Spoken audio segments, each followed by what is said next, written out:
Hi there, welcome along to the MODUS Super Series. It is Friday night, which means places at finals night tomorrow will be filled. 5 players fighting it out in Group B. 3 will go through, and last night, well, the top 3 certainly made their move. Here's what happened.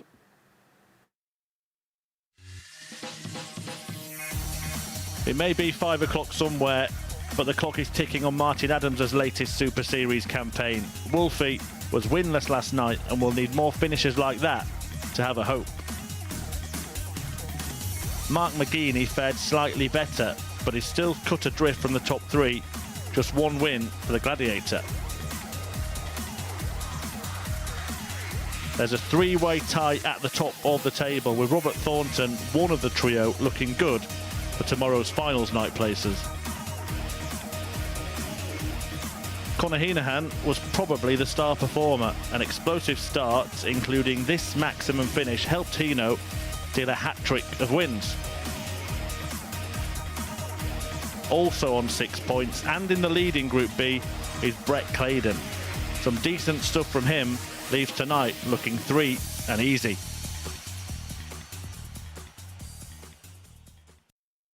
Yeah, 3 players certainly going the right way about qualifying for finals night. Glenn, we've got 3 players there already as well. Just before we talk about tonight's action, we had a great afternoon, didn't we, this afternoon? I really enjoyed it. It was a bit like the young players, with Gino Voss being the oldest player there at 33, and just people who had started off very slowly but finished off really well. It was a fascinating group and really enjoyed it. Right, looking ahead to tonight, then the final 3 places will be filled, and it's looking like we kind of already know which way it's going. Here is the table after the first night's play.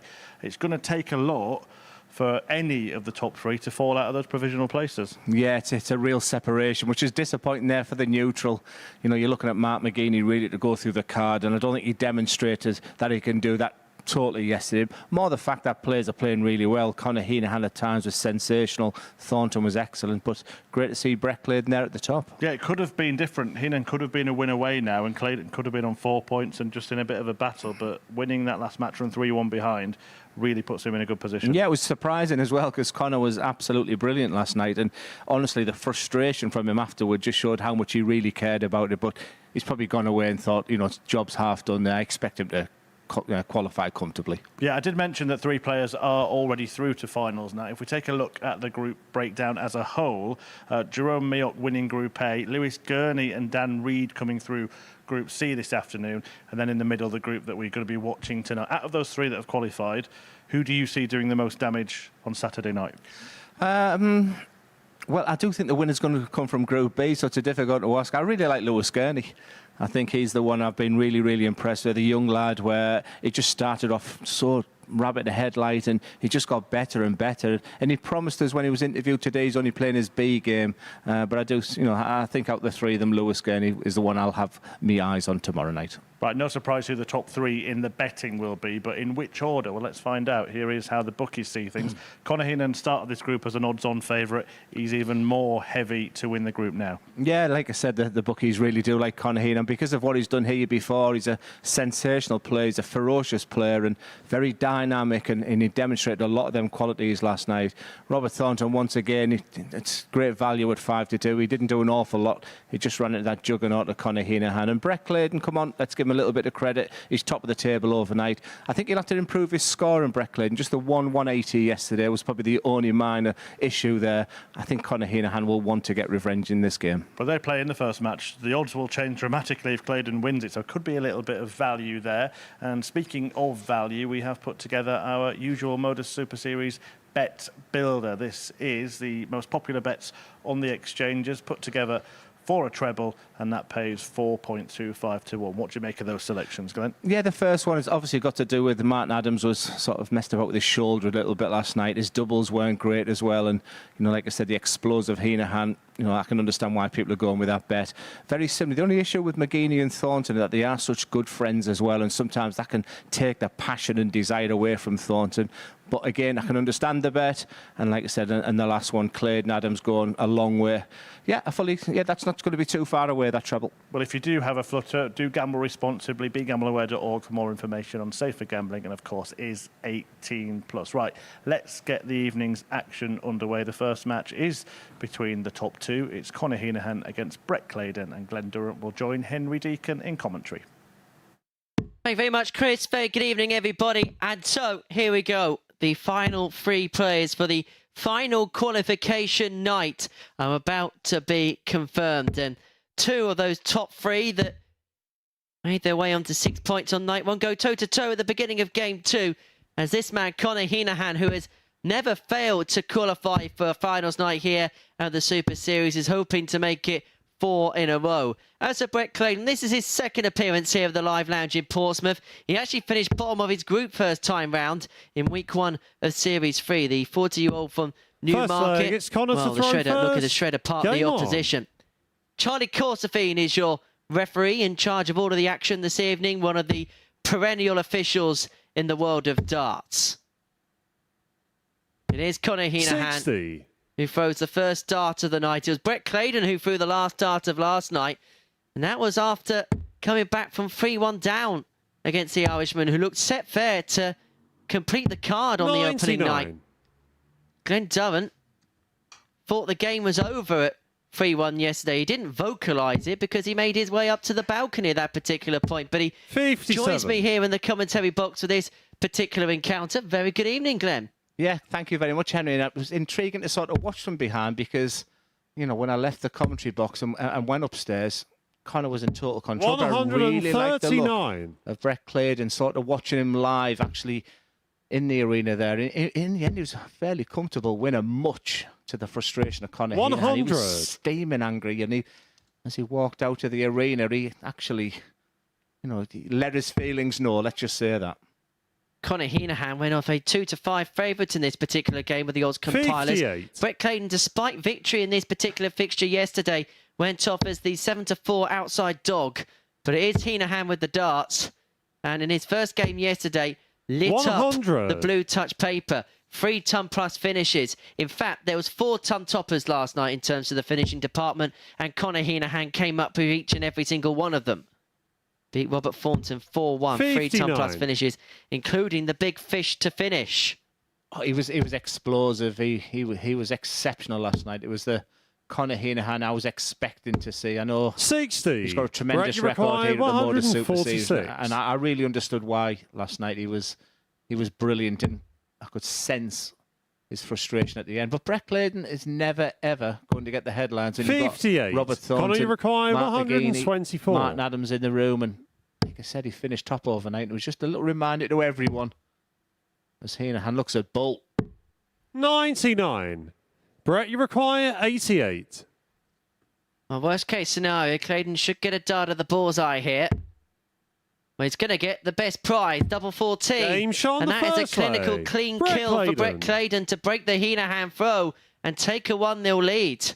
Absolutely plumbing the Second treble leg, it's 20 Brett to bed. throw first. And Game smack on. bang in the middle of that double 14. That's a lovely start from Brett Clayton. He's just mopping up people's errors as well. He didn't score massive, just a 180 overnight for Brett Clayton, well behind the the other players. 140. So I guess that's one area, but it just seems to be getting better. He was the one player who hasn't played a competitive game since May this year. But, yeah, 82. just seeing how he played. He's in a great position. The winner of this game is going to fancy their chances from there. You were mentioning in the previous leg about how 80. Brett Clayton hasn't harboured the headlines in this particular group because of the big names that are involved in it. But I think he likes that idea of just quietly simmering underneath the surface, going underneath the radar. 180. This man's not been allowed to all week because of darts like that. Yeah, it's the expectation for Conor Heneghan, from many people, and certainly the bookies make him a big favourite once again, and I think that's testament 100. that he has those levels. Brett Clayton will be searching for them, and them levels can really help on a finals night when it's more of a knockout. 43. But there was a real separation between the 5 players. It's going to be a tough ask for Martin Adams and Mark McGeeney from here, but they get their campaign start next. Martin Adams will be up against, 130. I think, the brilliant Robert Thornton. His head didn't go down after his opening loss to this man yesterday, but yeah, it was spectacular.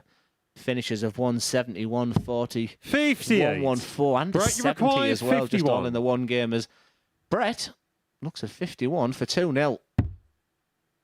Brett is looking like a severe Game threat. shot on the second And he's leg. clean and Brett clinical Clayton. once again on the combination. 51 this time. 14 data, 2 out of 2 on the doubles. Third leg, and it's Connor Connor to Heneghan throw has a little first. bit of a mountain to climb. Clayton leads by 2 legs to 0. 140. Yeah, real step up in quality, you feel. Brett Clayton after 2 legs, just shy of 97. 59. Heneghan just round about that 90 mark. That 90 mark would have been enough in a lot of the games in Group C today, but I really enjoyed the battles. 125. And like I said, when I poor Robbie King, just words for him because he was desolate, he was devastated at the end. He was heartbroken. That's how much it means to these players. 43. It's going to be a long trip back to Australia. The worst bit about it is he might bump into Owen Binks on the way there as he's heading out to the same direction. 140. It doesn't rain, it pours. One of our referees here at the Super Series who's going to be doing some 85. officiating Connor, you're work out required there 96. soon as Heneghan looks for the 96 for an 11-dart leg to continue what has been a high-quality contest.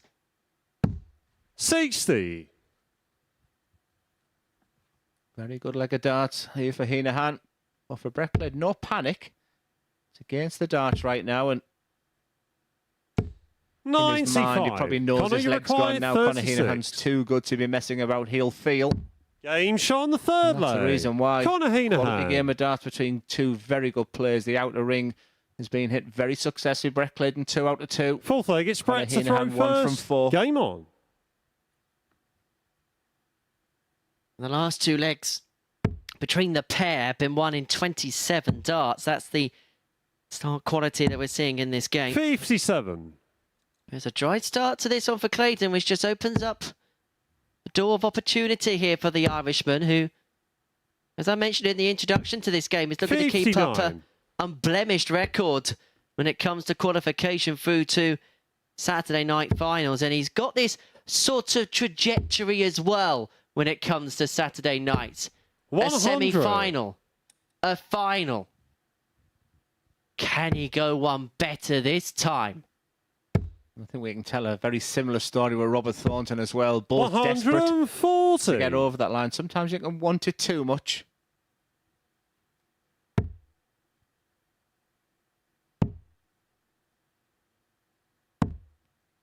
$88. Very nice to see that side on view there. I've watched Connor's throw an awful lot, very upright and just an awful lot of power. 132. It's more of a caress of a dart with Brett. Doesn't like a full attack, a little flick of a dart. See that full extension I talk about is only maybe 3/4. 44. It's Connor, more you of a require flick at the end, totally different. 170. But Heneghan looking at 170. He has been here before.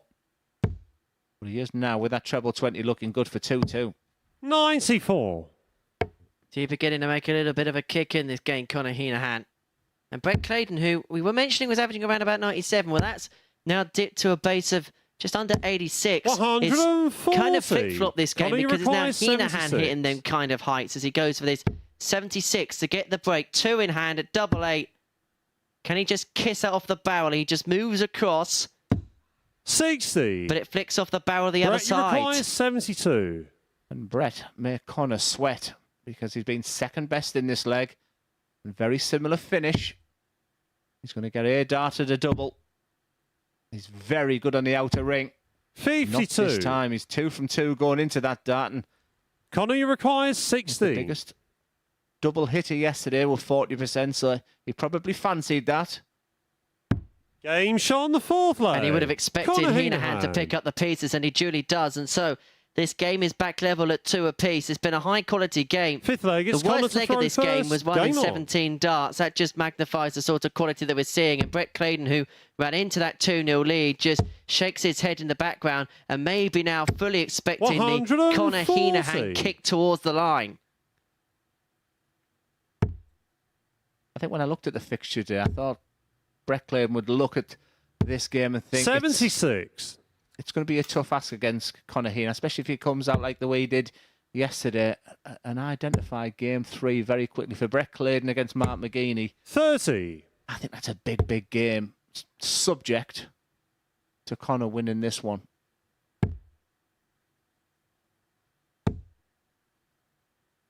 Could do with another treble. 100. Sounds okay, but it's still Heneghan in control of this leg. Yeah, I think the scenario is, can Brett hang on to Conor's power scoring? 81. Because when it gets down to a double, Brett has been the best player of the 6.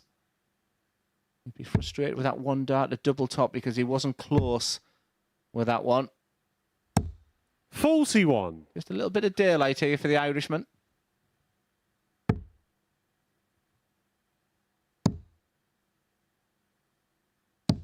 $96. His readjustment down the board has been quite good this week, Conor Heneghan.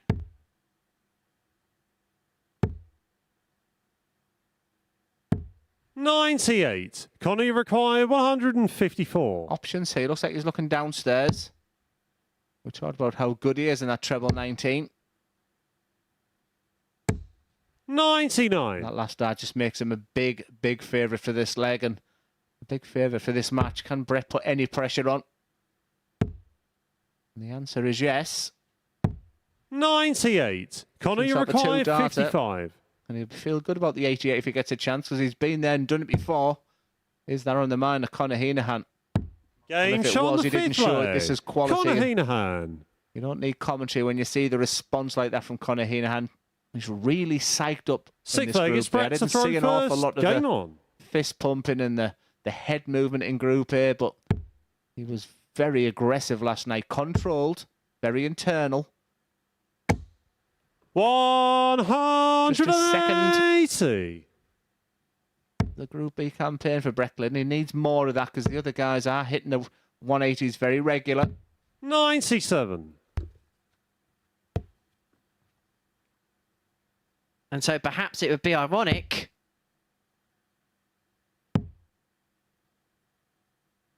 I moved my mic away 96. there just as a little warning there for my co-commentator not to say anything. We had a promise after a 180 not to say a word. He ruins it again. Unbelievable. 100. In fairness, that was your and Chris Murphy's rules. I didn't know what the rules were. We get excited with the first 180 and we move our mic away and say nout. 121. Great game. Excellent game, Henry. And Brett Clayton now on the cusp of sending this real 98. Brett, you require attritional but 104. exceptional battle all the way to a deciding leg. He's got 6 and 104 to do exactly that, and he may only need the 3. His finishing, I was going to say so far, it's been absolutely excellent. It's been that good, he's decided to go double-double. 68. Unintentionally, of course. Yeah, it's one of them which was a bit of a happy accident. Right next door. I don't think he knew what he needed, but he's still in a very good position. You don't want to give this man any chances. 96. And Brett, you 110 is require something that Conor is 36. very, very capable of doing it. So Brett will want to put this away for a 13-darter. We did say how good he was in his doubles. 18. In the poison chalice. Conor, you require for 110. the match. The poison chalice, but these ton plus finishes have been a malice for Conor Heneghan. Is he going to find yet another Game, tops for shot, and the Heneghan? match. And he knows Conor how huge Heneghan. that is. And once again, when it's mattered most, Conor Heneghan has found a blockbuster finish. He's found a blockbuster leg. It was a blockbuster match between him and Brett Clayton. And it's Heneghan who seals the deal for 4-2 success, moving him on to 8 points and moving him on the cusp of qualification already at this early juncture of the evening. Next up for us, it's Robert Thornton. He can put himself onto 8 and pretty much put paid to Martin Adams' chances of making it into Saturday night's finale when the 2022 World Seniors finalists go toe-to-toe next.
Welcome back then to the MODUS Super Series, where two of the top stars of seniors darts are about to go head-to-head. Robert Thornton, twice the world champion in World Seniors Arras, takes on the man he beat in the first final, Martin Adams, who's actually lost his last 5 matches, culminating in that defeat to Thornton at the end of last night. In fact, the last person that Martin Adams beat was actually Group A winner Jerome Mioch. It's a funny old game, and Adams will probably not be at finals night, and certainly won't be if he loses this and then Brett Clayton goes on to win the next one. So he is running out of time here.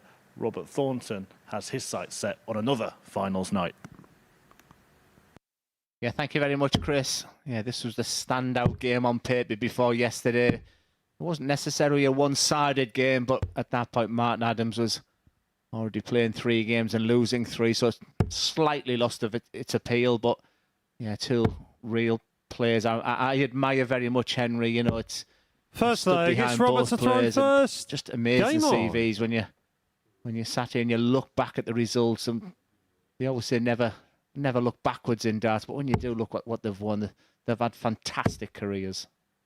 2 CVs that mere mortals would quite 137. simply bend over backwards for. Martin Adams, 3-time Lakeside champion, 3-time World Master. Robert Thornton, winner of that tournament in 2007. Former Grand Prix champion, UK Open champion. We could serenade them with champagne over the amount of titles that they've won over their glittering careers. 60. Yeah, interestingly, they've played each other 4 times. I mean, they've played many times elsewhere, but the 4 recorded ones at Lakeside, at the World Masters, and 2 at the Seniors. It is Thornton that's got the better of it, but I do sort of go back to that Lakeside match in 2008, quarterfinals, when I think Robert Thornton really fancied his chances to win it that year. But Adams got through 5-4. You'd expected Martin Adams then to go on and win it, but it was Mark Webster that year who won Lakeside. Whatever happened to him? Probably sat in some cubbyhole in Portsmouth somewhere. 140. This is much better for Martin Adams. He's never, ever one to complain about anything, but you couldn't help but notice him rubbing his shoulder. You know, maybe just a little bit of time, a little bit of rest today, a little bit of cream. 119. Martin, you require 160. Yeah, when I think of sort of, I think of Dirk van Duijvenbode. God, he used to plaster himself with deep heat.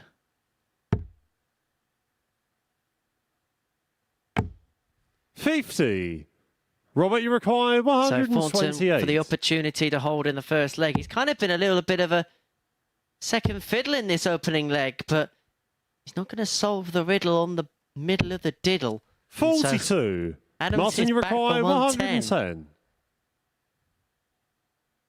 110. 90 left. The treble 18, the intended target, and it's going to leave him with the requisite double. 92. Robert, you require 86. Double 16 for Thornton. You Game don't shot often on the see him in first that area of the leg. dartboard. Robert Thornton. He's an absolute tops and tens man. Sometimes you don't always have to be Second leg, leading it's in legs, Martin's as to throw Henry alluded first. to there. Game It's on. all about that double in the end. It's 1 out of 1 for Thornton.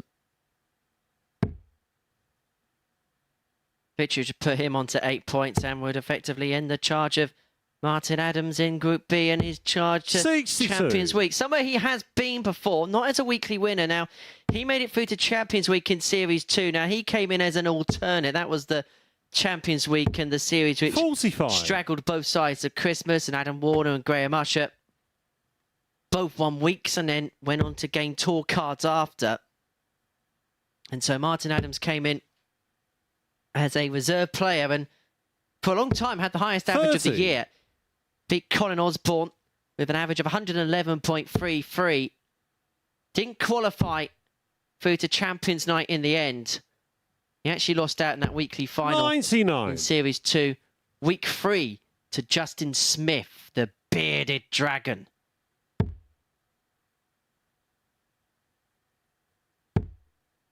And he's not even looking at any notes. What is in that brain of yours, Henry 45. Deaton? Nobody wants to know that. I did feel at the beginning of this 57. competition today that there was that separation. It was going to be a very tough ask, and the only scenario I can see now is for Mark McGeeney to beat Brett Clayton next, because it would mean that there's only 2 points between them then, and then there's huge 55. games coming up then for McGeeney and Clayton. So, yeah, for me, the biggest game so far will be the next.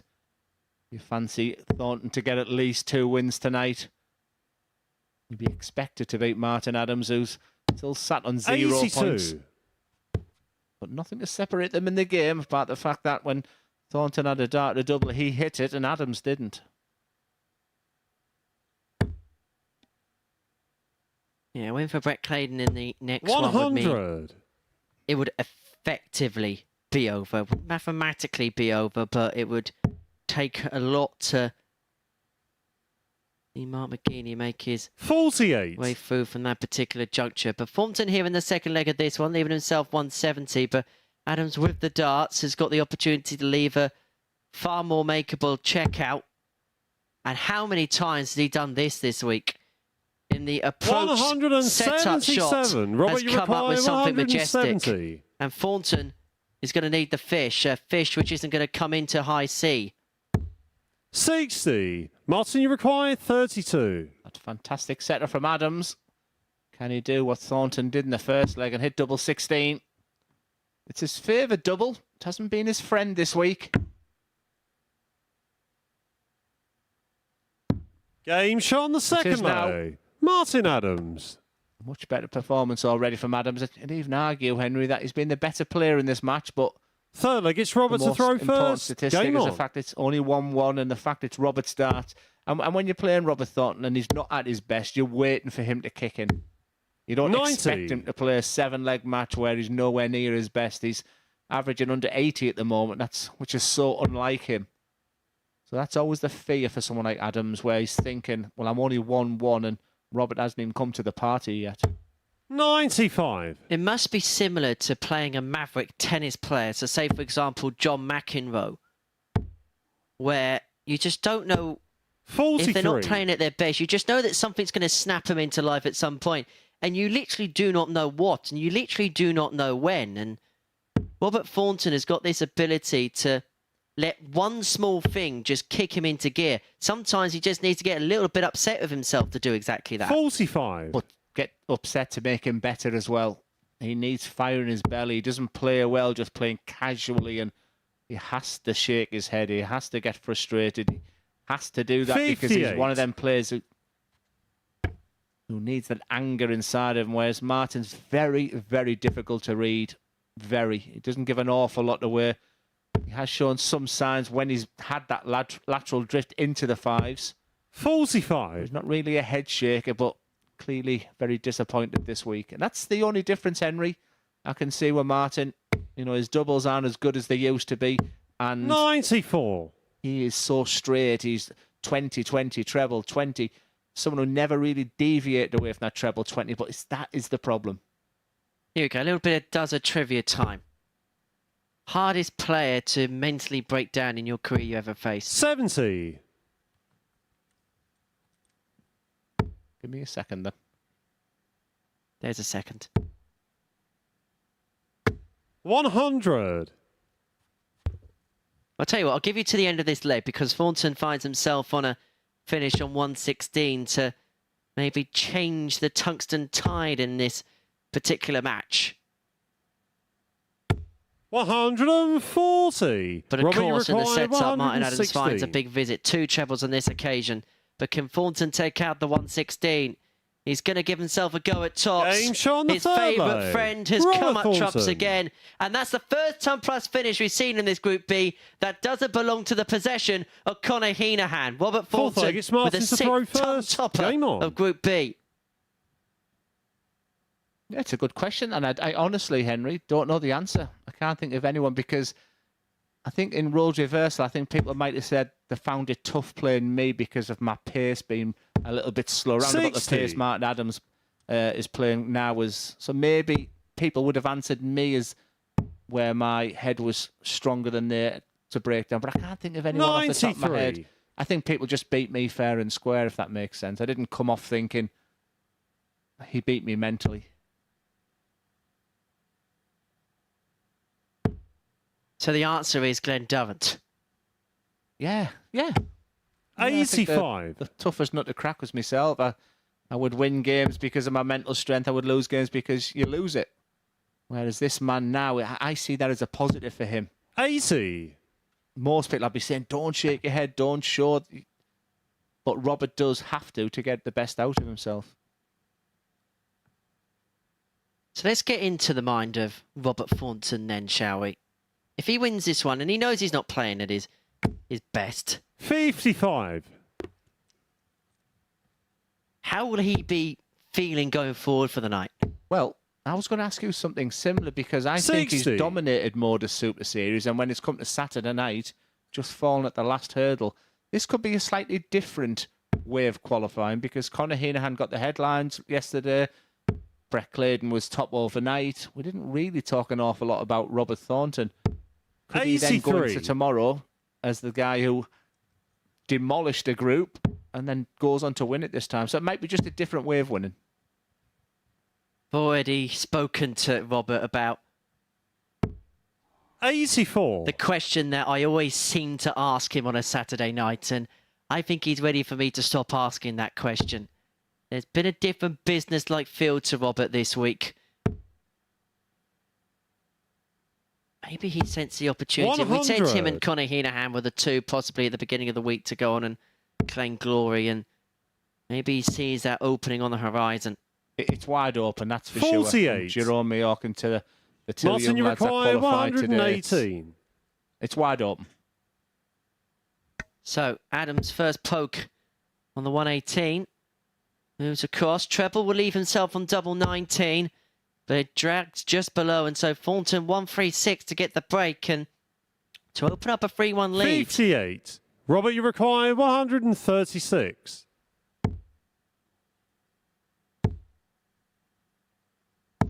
60. Not a vintage Martin, you require performance 60. by either player. Adams, who missed a lot of doubles yesterday, didn't even hit the big 20 there.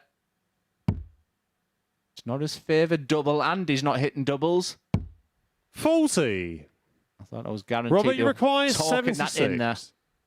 And so this is the break chance of Thornton. 2 in his hand at double 8. 60. For the opportunity to open up a 3-1 lead Martin, you comes and require goes. And 20. the facial reaction of the Fawn says all that you need to know as Adams looks to mop up, equalise and square the game up. Game As he shot on the finds fourth double leg. 5 to Martin square Adams. proceedings. 2-2. Fifth leg, it's Robert to throw first. Game on. Yeah, they've had some epic battles, but I don't think they'll remember this one as much. But for Robert Thornton, just get the 100. 2 points on the board. You're pretty much getting there. Maybe a win away just to guarantee things.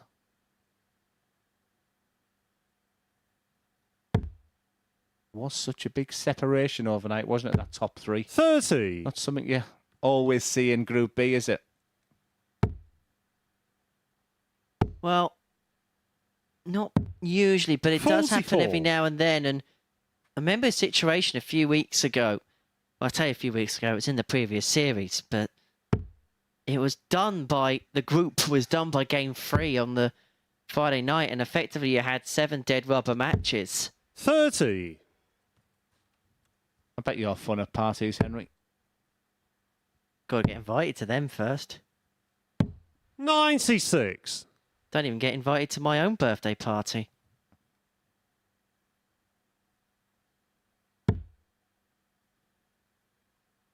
Yeah, we've seen some fantastic shirts on Martin Adams this week, but that's one of the shirts he's more renowned the past couple of years. Such an 140. ambassador for prostate cancer. He's helped to raise thousands and thousands of pounds for that charity. Our 55. match official tonight, Charlie Corsafine, also got a pin badge and wristband in support of that particular charity. Darts and the community of in darts have been big ambassadors to his charity for, well, the best part of 5 or 6 years now. 135. Very personal story when it comes to Martin Adams. 85. Who is looking to get the break and to open up a 3-2 lead. Not often you see on the scoring power pack that Robert Thornton, no 140s and no 180s. 134. Robert, you require 121. He's really up against it now. Would be typical of Thornton. 96. But the bully Martin, you just require dips 32. below, and so Adams to put himself 3-2 up. Remember, he had darts James against on him the to go fifth 3-1 leg. down. Martin And now Adams. Martin Adams has turned this game on a pinhead. He leads 3-2 and now has the darts in his hand to seal what would be his first win of the group. 6th leg, it's Martin and to would throw still first. keep Game on. some life alive for him and McGeeney in terms of qualification. It would keep Thornton halted. The biggest winner in all of this would be Conor Heneghan, and we're going to see him in a couple of games' time against Martin. 81. Yeah, I was just thinking the same there. The big winner for a Martin Adams win would be Conor Heneghan. But he's done his job. I 85. thought neat to win his, but he's just spraying them about too much for Robert Thornton's liking. Martin Adams hasn't been spectacular by any stretch of the imagination. Ironically enough, a win for Martin Adams would make Conor Heneghan's route to 100. qualification much easier, because as soon as he's on the board, it means that 10 points would be enough for him to go through, because as soon as a player is locked on 60. 0 points, there's still a possibility that 4 players at the top of the league table can be tied on 10 points. And so you're then hoping that your legs difference is better than the rest of the opposition in the field. It's so unique, Group B, in that particular aspect. But we may not need to worry about that, 180. because Martin Adams has plonked in his first maximum with aplomb at the perfect time. Yes, it's the 7th 45. Martin, you require of this Group B 140. campaign, and Robert Thornton. This is a surprising performance here, Henry. He was averaging 94 over his first 3 matches as a running guide, but the last game of last night was a 79.24. 60. It was a below par performance in this fixture, but he still managed to claw out a 4-2 victory. It looks as if he's going to be on the reverse Martin, of the you scoreline require now. 80. Martin Adams 80 points away from his first win of the group.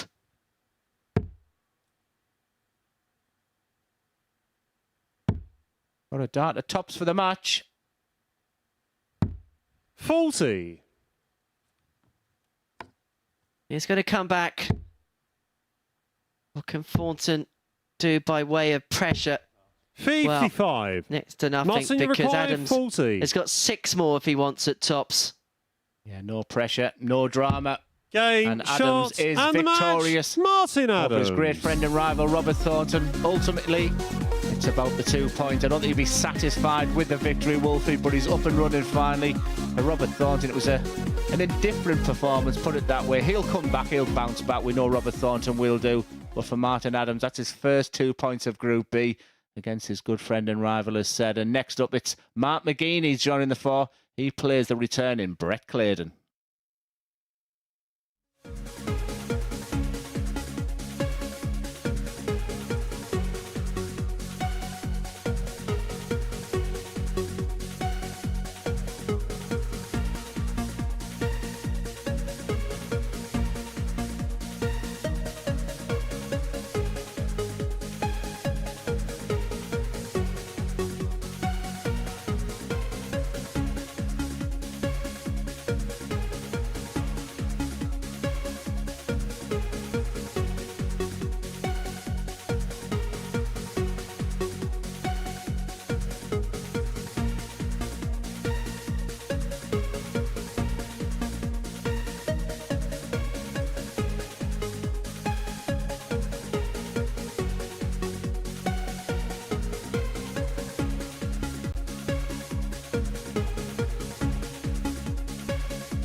Well, Luke Littler's Champions Week title defence will begin on Monday. Don't forget to join us here at the Super Series for the Series 4 finale next week. We're trying to get into this week's final.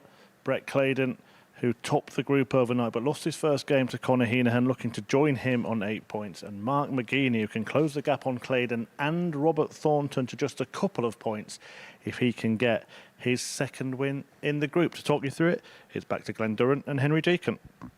Yeah, thank you very much, Chris. And for me, the first significant game, because for Mark McGeeney, you probably wanted Brett Clayton to lose the first game to make this game have a bit more significance, because a win here for Mark McGeeney would only put 2 points between him and Clayton. And, you know, that will do something for Brett, who's got to sort of wait another game before he plays Martin Adams. A lot of the games come quite rapid today for Brett.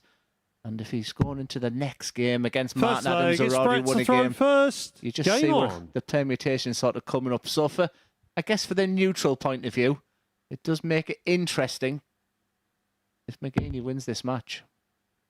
Well, the Gladiator is feeding off of scraps, and he needs to, well, 59. Get a cut of the shredder to give himself a glimmer of a chance. As far as the odds compilers, the bookies are concerned, Brett Clayton went off an 8-13 favourite with Mark McGeeney, the second horse in the race, at 6-5. Yeah, it was a big win for Clayton against McGeeney. It's a 4-0, so I'm sure they've taken that into consideration as well. 100.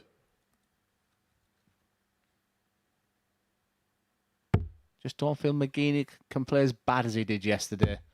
His 180s were good. He's never not been renowned, but I talked an awful lot about how good his finishing was. And in the end, that was his weakness. Just 9 from 37 attempts. He was getting plenty of opportunities, only beaten by Robert Thornton at how many darts he had at a double on the night. 78. I think that's an area you'll want to correct, because rest assured, I have played with this man. I've partnered this man. You know, doubles, he was absolutely sensational in his pomp. Yeah, he missed 28 doubles in 4 games yesterday, including 11 in the game that he won against Martin Adams.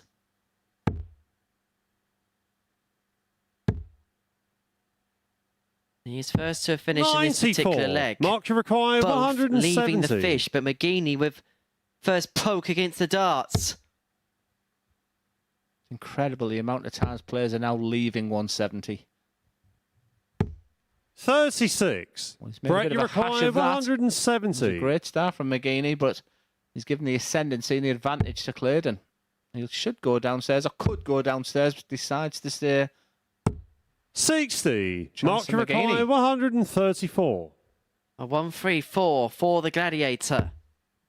Not going to happen this time, and so Clayton is back for a 110 to put himself 1-0 to the good. Brett, you require 110.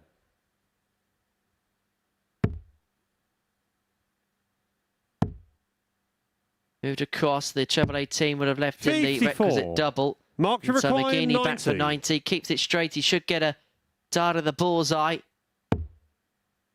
But 85 left, so Treble 15 would have given him a go at tops. 35. Brett, you require 56. Now, if you go on doubles statistics, you fancy Clayton to get this.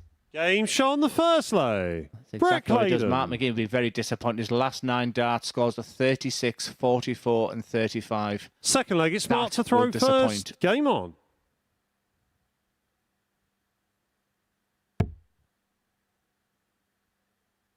If you're wondering why he did that, it's because of them scores.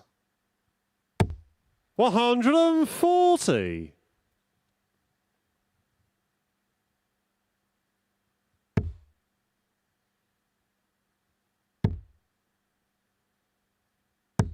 $45.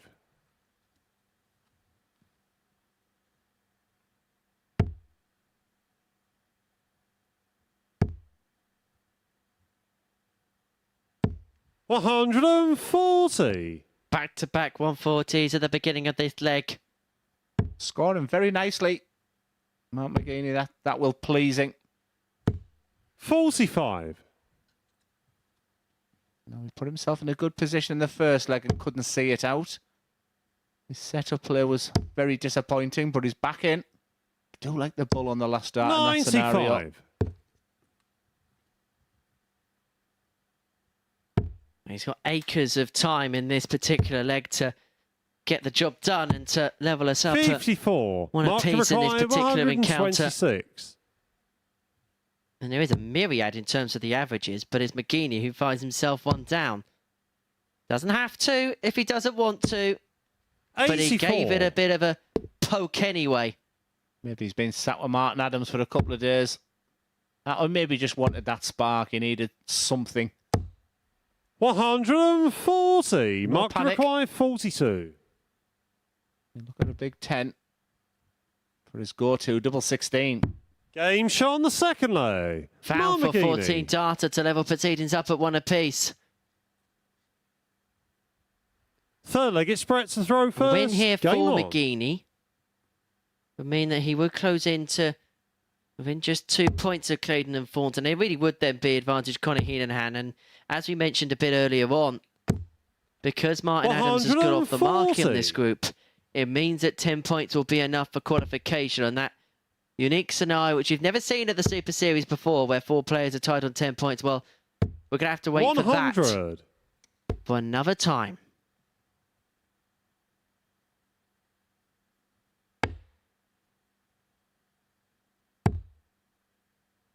It's a real flick of that wrist, isn't it? 140. But it works. Matt McGeeney's been outscored for the first time in this match.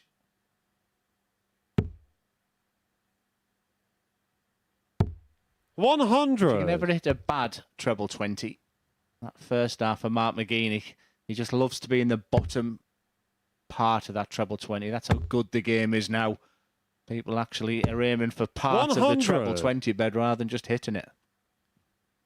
Clayton leaving 1-2-1 after 9. It's been, to quote a Glenn Durant phrase, feast or famine so far. 140. Brett, you require 121. He nicks me chair and now he's nicking me lines. Out of respect to McGeeney goes 11 bull. 96. There's argument there with your Mark to opponent on require 161. To go a 161. different route.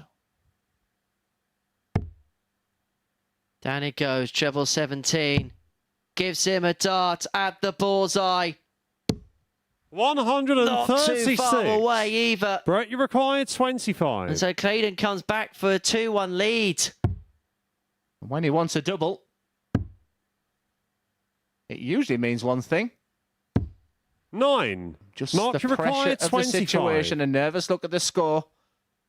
Mark McGeeney on 25 doubles were not good last night. Can there be a marked improvement?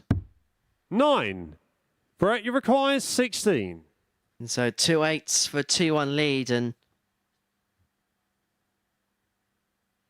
once again, put McGeeney on the back foot, not just in this game, but in terms of his qualification hopes. Game shot on the You have to third say, leg. though, thus far, Brett Mark Clayton. McGeeney, in terms of the scoring phase of the game, has been the better player, but Brett Clayton's been able to take out his Fourth leg, it's Mark opportunities to better throw than his first. opponent. Game on. And he leads the Gladiator by 2 legs to 1 as a consequence.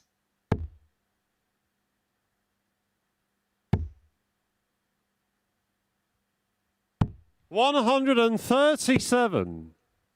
The starts of the leg from Mark McGeeney. Now, Glenn, you played a famous World Final 100. with Mark back in 2018, went all the way, 13 sets. It even went to extra time in the 13th set.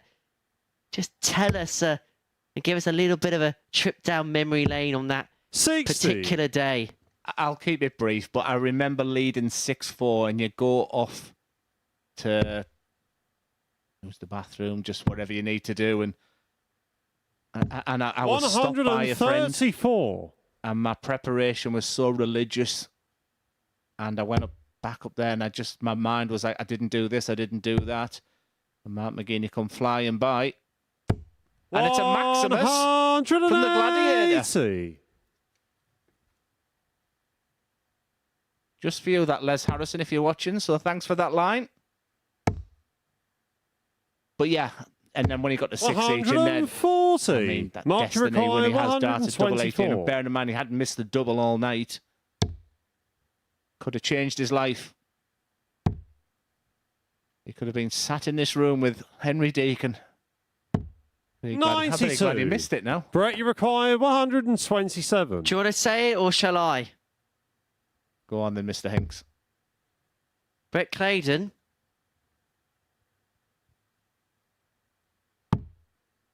Okay. He didn't go for it. 99. Mark, you So require McGeeney for 32. 2-2.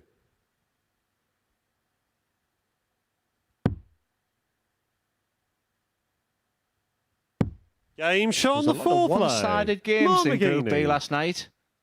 But so far, they've all ended 4-2, but they've all been very, very tight. Just a little Fifth bit of leg, it's magic, Brett just to a throw little first. Game double, a on. big finish here and there. Been very competitive tonight, and Mark McGeeney will feel he can win this match, but if he is, Henry, he's going to have to break the throw of Brett Clayton, who is opening the legs very well, and 140. that puts immediate pressure on McGeeney each time.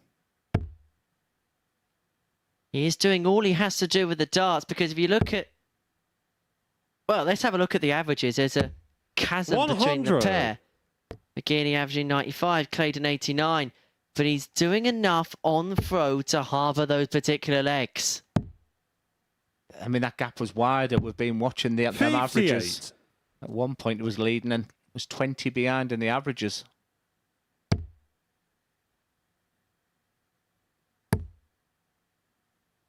Another. I'm not going to do the line. 180. But if he carries on like this, it might be a case of hocus pocus. The final might be in focus. 133. Isn't that Gladiator? Oh, is it? I don't watch films, do I? That went straight over my head. They're going to be a fishy in the darty dishy for Brett Clayton. 85. Brett, you require that in Gladiator? 170. Doesn't go, and so McGeeney back for 136 to obtain and accrue the break of foe. 134. Mark, may you have to require take this out. 136. Yeah, very important 2 darts there from Brett Clayton after missing the first treble. So important that you set up play. And McGeeney's going to be right behind him. 96. Brett, you require 36. These are the chances that you must take. Well, these are the moments, isn't it? Who can hold their nerve amongst it all? Game It's shot on the Brett Clayton fifth on this leg. occasion. Brett Clayton. And once again, he's holding firm on the throw. He leaves McGeeney 3-2. He's a leg away Sixth from leg, 8 it starts points. to throw first. Game on. And that is despite being 8 points down on the averages. Was it our good friend and colleague Chris Mason says? They're only a guide.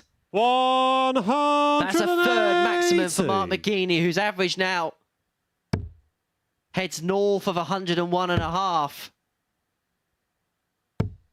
135. This is fantastic for McGeeney, just what he wanted.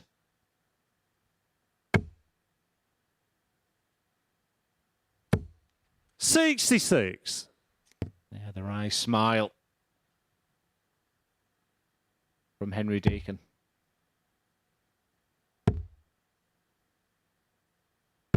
$100. Clayton just doing enough, Henry. Like I said, he knows he'll have the darts, and then that next leg. But I'm just looking at the power score in there. 3-180 for McGeeney. Very level, very close on the tons and 140s. 133. Been a really good display from both players. Very enjoyable game. A game which may give us our first last leg decider of the night.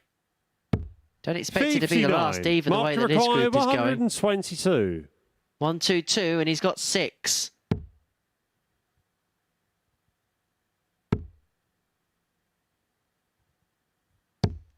$44. Yeah, didn't need to go that way on 1-2-2 with the opponent on 2-0-7, but hindsight's a wonderful thing.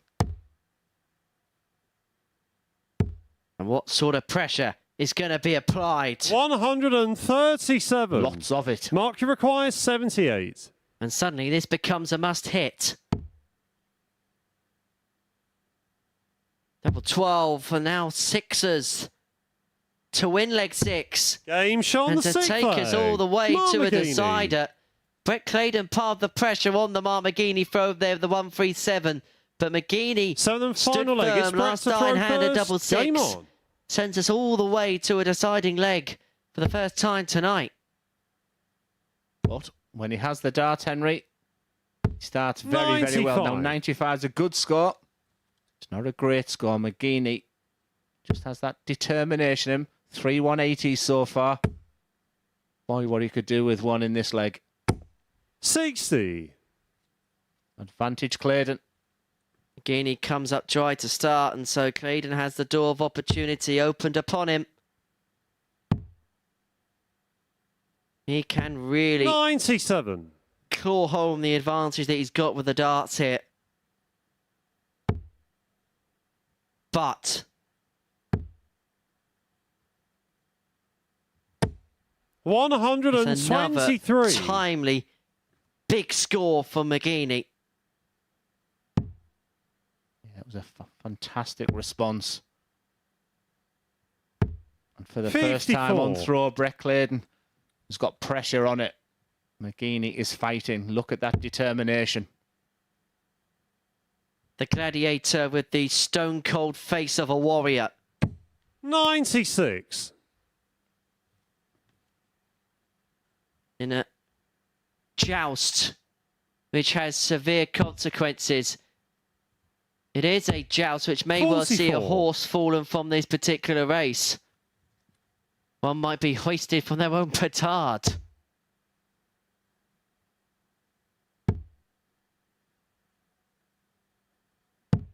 $38. Mark McGeeney was absolutely furious with that. He'd done the hard work. Is that the defining moment? He's back in the treble 20 bed. 140. The score of 38 from McGeeney and the 140 with Clayton. Is that the huge turning point in this group? Because that's what he wanted previously. Now 6-star. Oh 80. no. That is the worst time for one of Brett them. requires 71. And so Clayton now, to really change the ascendancy of this group in his and Conor Heneghan's favour, and to leave McGeeney needing snookers. There's a dart at the ball. 29. Mark, you require 104. It's a chance. But it needs a treble. 86 left. He'll stay there. It wasn't ideal. And that's when all of a sudden your mind goes blank because you get that sinking feeling. And the way Brett's been played, 56. you would fancy him to get this. Brett, you require 42.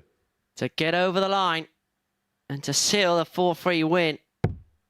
He's going to get 2 in his hand, a double 16 to get the job done.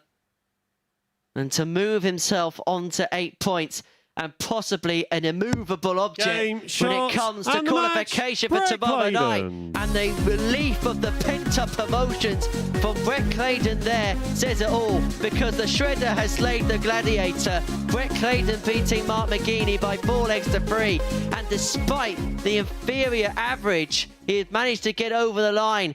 The timing of Brett Clayton was his biggest attribute in this match. And so he moves on to 8 points alongside Conor Heneghan, who can seal his qualification with victory against Martin Adams next.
So 3 games down here at the Super Series on the second night of Group B action. Conor Heneghan opening proceedings with a 4-2 victory over Brett Clayton. Then Martin Adams ending a 5-match losing streak by beating Robert Thornton before Clayton pipped Mark McGeeney in a last leg decider to move himself onto 8 points, tied at the top of the table with Conor Heneghan. Heneghan now knowing that he needs just one more victory to qualify, and he can get that against the man still at the bottom despite that victory, Martin Adams, in the next game. However, Adams struggling with shoulder pain last night. Well, his shoulder has clicked back into place, and maybe he's clicked back into gear. It might be more of a match for Heneghan than he was in their match yesterday. Right, let's get the darts back underway. It is Heneghan for the win that would put him in finals night, taking on Adams in the company of Glenn and Henry. Yeah, thank you very much, Chris. Real motivation here for Conor Heneghan. A win here will secure his place in tomorrow night's final. It was great to see Wolfie get up and away. A couple of clicks of the shoulder, Henry. That's all it takes. A real man. A man's man. Bozine. First leg, it's Martin to throw first. Game on. There's your referee, Charlie Costafine. Immaculate and fantastic as ever as Martin Adams throws the first dart to this match. Forget about Conor Heneghan. Charlie Costafine really is the man. The main man on the stage. But you say, now I'm not a sports 55. scientist expert, not in the slightest, but it's funny how the body can just click into place sometimes, and hopefully there's little bits of pain 48. or whatever it was. May not even been pain. It may have just been a case of he just wasn't able to properly release things with the elbow or the shoulder or whatever, that it now falls into place. And we've seen some real good stuff from Martin Adams this week, and we hope that he can finish on a high. 100. It would be some story if 8 points was enough.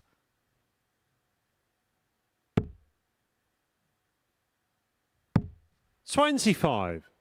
Just the fact it's such a small group, isn't it? People are playing each other, and I'm sure there'll be permutations all over the place. We'll try and keep you updated throughout the night. Martin Adams never been one for that. It's not even the player he's playing, it's just the next dart he throws. I don't think he cares about reputations. Very difficult to read, Martin. I would love to have an interview about his career, and because 95. he hasn't really given any trade secrets away, I feel. They say that's the best way to be, unassuming and unknowing of what you're going to do or what you're thinking or what you're feeling. He 95. did me like a kipper. I played him in the World Masters before. I played my first ever TV appearance, and I missed double 18 to beat him. And that's when I played him at Lakeside. He was asked the question, 180. what do you know? And he Martin, said, you I've never require met the guy. 154. Yeah, 12 months before we'd played each other on TV. You're going to treat us to a 154. And of course, for the treble 18, not going to happen this time. Heneghan on the back foot in his opening leg, but that maximum there is giving him a chance at a finish. It is a big one. It being 153 doesn't go, and so Adams is back for double 8 to 85. take an early 1-0 lead in the running 16. here. 2 8s. And now along for 4s. Can he just kiss it across? 12. Too far across. Conor requires 68. Yeah, sometimes styles make matches, and Conor did struggle against Martin Adams in the first couple of days here this week. He has come back with a couple of wins, or maybe just the pace 66. doesn't suit Conor for his rat-a-tat Martin, you game. require 4.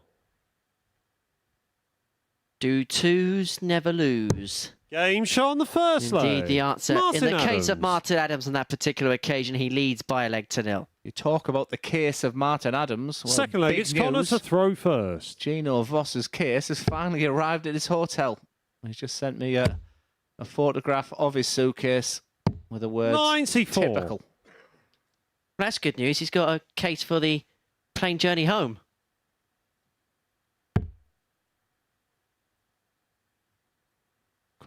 Could have saved himself 60 quid. He is going to be here tomorrow night to 95. support his good friend Jerome Mioch. Yeah, he could have been in the audience with that MODUS Super Series T-shirt on. 100. And if you want to be here, there we go. Scan that QR code, sends you over to dartshop.tv, and whilst you're there, don't need to just get tickets for tomorrow night, and come join us next Saturday for Champions Week. The big un, the big one. Yeah, Champions Week last time. I just remember watching it from home, and the atmosphere looked absolutely sensational. Was it like that here? 137. It was rocking and rolling, and to the point where me and Chris Mason were struggling to hear each other speak.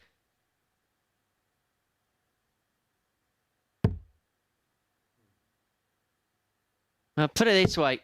21. We've sold over half of the tickets for Champions Night. So if you want to come here, you're going to have to come quickly. As Heneghan looks set for the fish. 98.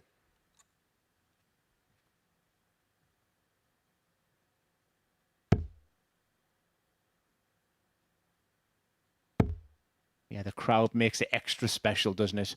Just speaking to the players. 100. Something, because Connie requires 72. It's a wonderful place to play darts. The acoustics of the building. As Heneghan looks at dart at tops for 1-1. Game shot on the second leg. Just has Conor that knack, doesn't he, Heneghan. Conor Heneghan, where he can just flick that switch. Like I said, he has struggled against Martin, and I can only put it down to the fact that Martin will Third leg, always it's Martin dictate to the throw pace when the first. two of them play. Game on.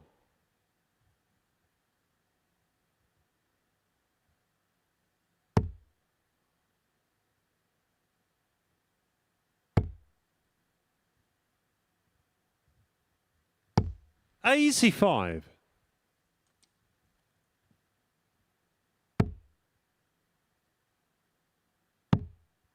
You're right about the treble 19. 96. Just find it very regular.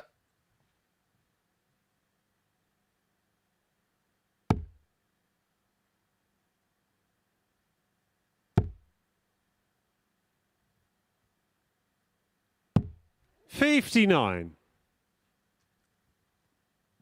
Just go through that phase where it's a little quiet. You always feel it would suit Adams. 125. There's the explosiveness from Conor Heneghan, and he has been the best player in the group, hasn't he? He was extremely disappointed with that late night loss, his final game of the night where he was leading 3-1 against Brett Clayton. But apart from that, he's been pretty faultless, hasn't he? It's been an excellent campaign. 85.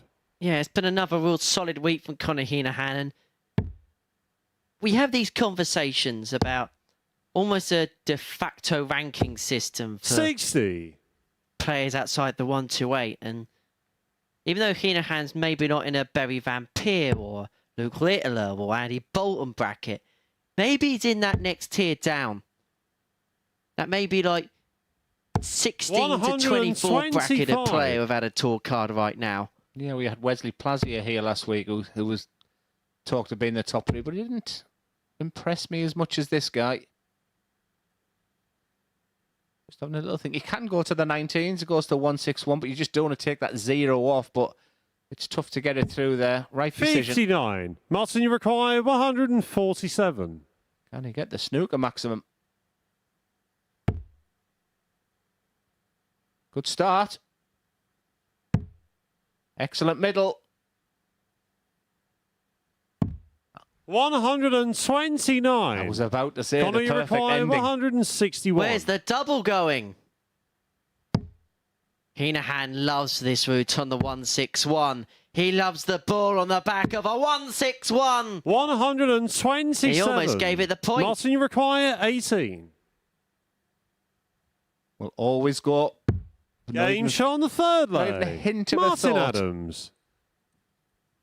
I've gone 2 double A, 10 double 4, which many players would have considered there. Fourth leg, it's Conor to Heneghan throw was left with first. double 17. The least hit double to win a leg of darts.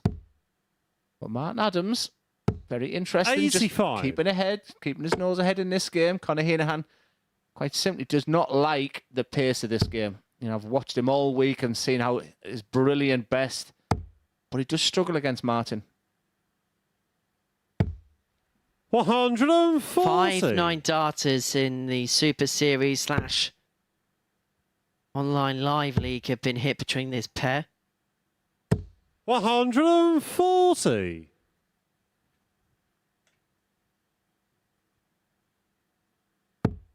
In fact, Heneghan and Adams are one of a number of players with more than 1-9 data.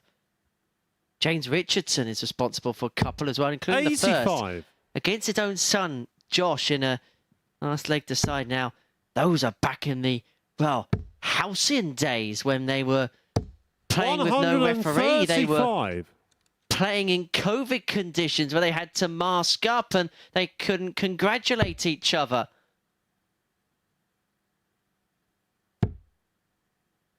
I'm not saying my co-commentator's vain, but he's just showed me his 140. commentary. Conor, you require 141. I love myself, Deacon. Surprised your ears are still intact. 59. Martin, you require I did laugh when he 136. said my voice should be really squeaky, didn't it, Glenn? No. It's only going to be the setup play for Adams. Treble would be interesting here for the 60. pressure on this 82. Conor, you require Very 82. similar finishes here, but Connor's going to have the first attempt and a 2-1 down. These are nervous moments. 65 left. It's going to be another bullseye. He was wayward last time. Has to move across the hockey. 57. That wasn't easy. That was a good Martin, you attempt. require 76. And I've talked about Martin not being as straight on the 20s. He needs to be on the first dart. He is. At least he's going to get a dart or a double. And that double is tops of the break. 36. Conor, you So require Heneghan 25. To level proceedings up, and it would put him a couple of legs away from qualification. Double 8. 9. Martin, you require 40. It's no coincidence that he's never at his best against Martin. Game shot on the fourth That leg. classic match Martin play. Adams. Experience against youth.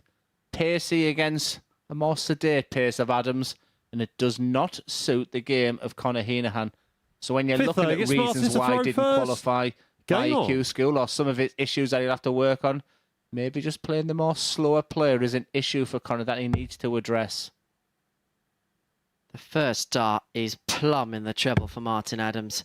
It's not going to invite bedfellows alongside it with the darts here 81. to get the job done by 4 legs to 1. It moved him on to 4 points, and then, well, people are writing his obituaries when it came to this particular group. 60.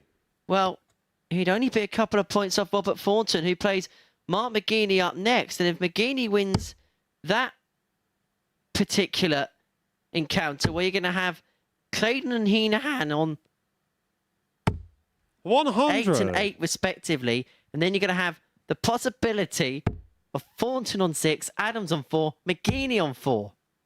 Your voice is definitely breaking. 140. Adams has real control of this game right now. One of his trademark 100-plus scores here. He knows how to punish you when he's in front. A good front runner, Martin. Doesn't often give a lead away easily. 55. He won't be happy with that. Actually just had a message come through on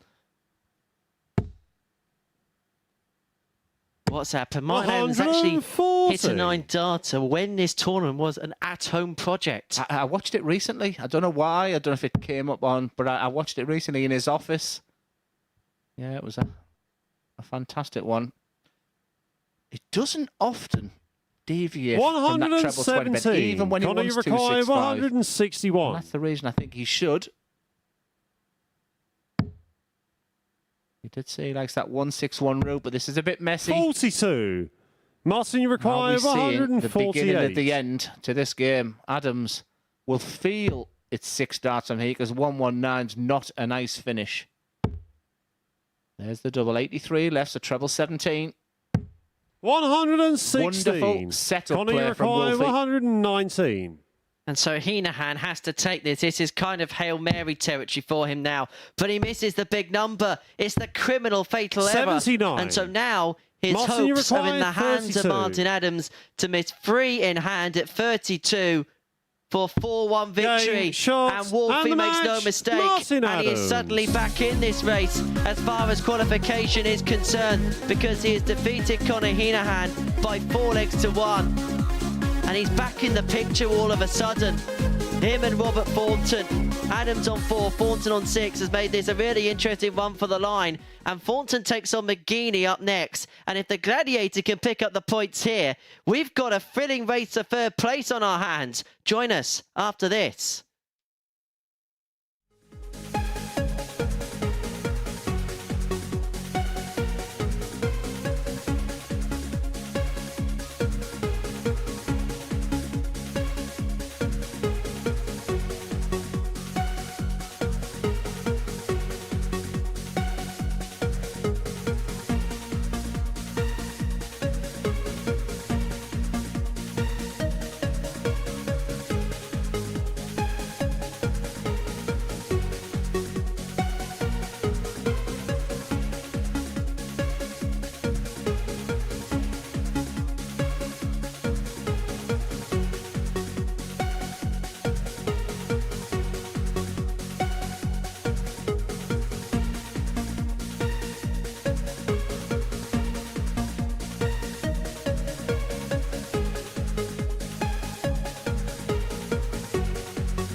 Well, Group B was looking like a little bit of a foregone conclusion before a dart was thrown tonight, but it hasn't panned out that way. Martin Adams on the march, winning his 2 matches, having not won any of them last night. And that has made things very, very interesting in the group. Nobody through, nobody out as we go into the 5th game of the evening. Robert Thornton can take a step closer if he can get the better of Mark McGeeney in this one, but he can keep his hopes alive with victory himself. Over to Henry and Glenn to talk you through Game 5. Yeah, thank you very much, Chris. There was the concern when we sat in this chair today that it could be all over and done with very quickly. All of a sudden, it's actually getting very, very interesting. If Mark McGeeney does get by Robert Thornton, which is a tough ask, it makes it even more interesting. Well, it would be another slaying of the bookies. Now, Martin Adams in that previous game against Conor Heneghan went off as a 6-4 outsider against the 1-2 of the Irishman. Now, it's exactly the same situation in this particular matchup. McGeeney with the darts is the outside horse at 6-4. Thornton 1-2 on with the odds compilers to get over the line and 137. Pretty much finish things off. Adams will still have the opportunity to go through, but he'll need a lot of things to go his way.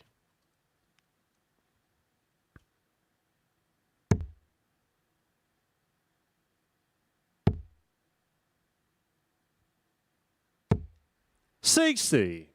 Yeah, it's been a funny all night here. You never expect Robert Thornton to ever play bad these days. He's as good as ever. 85. But that game with Martin Adams was a tough one. We're waiting for him to kick in and he didn't. And all of a sudden now it's just getting a little bit interesting. And it's a case of here comes Wolfie. 43. We might be getting some late night tungsten tension, Glenn. 55.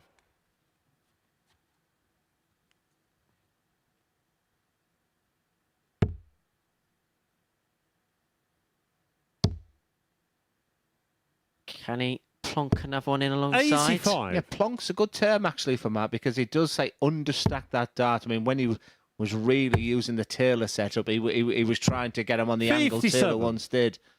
But he will plonk a dart in when he just goes and he sort of finesses the dart and caresses the dart in. There's not a lot of power coming from Mark's darts. Were you a bit of a plonker? 85. Robert, you require 164. Trying to be serious for 1 second as Thornton looks at 164. 132. You don't expect Robert Thornton to play bad twice. That's my only concern for McGeeney. I like that way. He's going to give himself a dart or a double. Tops for 1-0. Game shot on the first leg. Very rarely used players using that bullseye route on score, finishes over 90 these days, but second leg, it's Robert to throw first. Old-fashioned route to go, but you're pretty much saying to yourself, I'm going to get a dart at the bullseye. But by hitting the bull there, he's going to get a dart at the double. Good start from McGeeney. 81.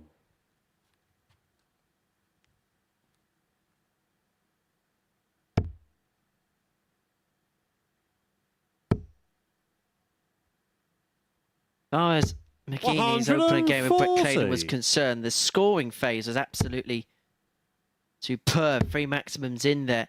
33% on the finishing isn't too bad, but Clayton just seemed to have the answers on throw in that particular encounter. As for Thornton, well, it was below par for his very high standards against Martin Adams in that opener. 58. 74.5 the average. We don't see that too often from the Fawn. Yeah, I was looking at my stats if they come across each other on the Pro Tour. 140. It was actually on the Challenge Tour the only time they played in 2022 with Robert Thornton winning that game 5-2. But McGeeney's back on the up. He's had some difficult times in 21-22. But we're definitely seeing big improvements on darts like that.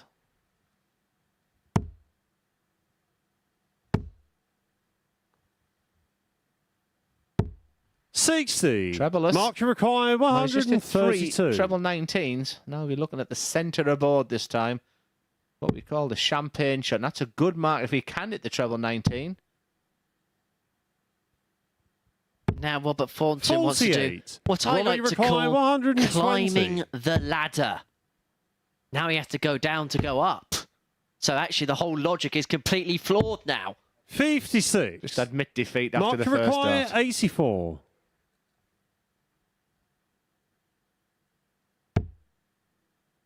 Double 12. Big dart. Game shot right in the centre of the board, right in the McGeeney. centre of double 6. Henry, this is getting interesting. Right, so this is the state of play Third in the leg, it's middle Mark to portion throw of Group first. B. Game on. So Clayton and Heneghan in a very healthy position now up top on 8. Thornton in the middle of this Group B sandwich, but enough to get him through right now on 6 points. But McGeeney with victory here would move himself onto 4 points. 45. Adams on 4 points. It would mean that there would be a very, very microscopic difference between the three. And because McGeeney is winning at the minute at a bit of a 22. canter, if he can win by a 3-leg margin, they'd both be level on legs difference. And if McGeeney can get to 4 legs, he'd get the jump on Thornton, possibly, depending on the margin of victory, in terms of legs won. Now, in that particular graphic, this is... Oh, 80. that's unlucky. That's unlucky. That came in and out. Now, in terms of the legs won bracket, Thornton's won 15 legs in this group as things stand. This is live. McGeeney 14, having won 2 here. 57. And Adams 15. Now, this could get very tense and tetchy towards the line. And so you may be wondering, well, what's next for everybody else? Well, I'll tell you what's next for everybody else as McGeeney looks to fire in a free treble visit. That's exactly what he does there. Adams plays Clayton after the intermission after 5. McGeeney plays Heneghan. 80. Thornton then plays Clayton.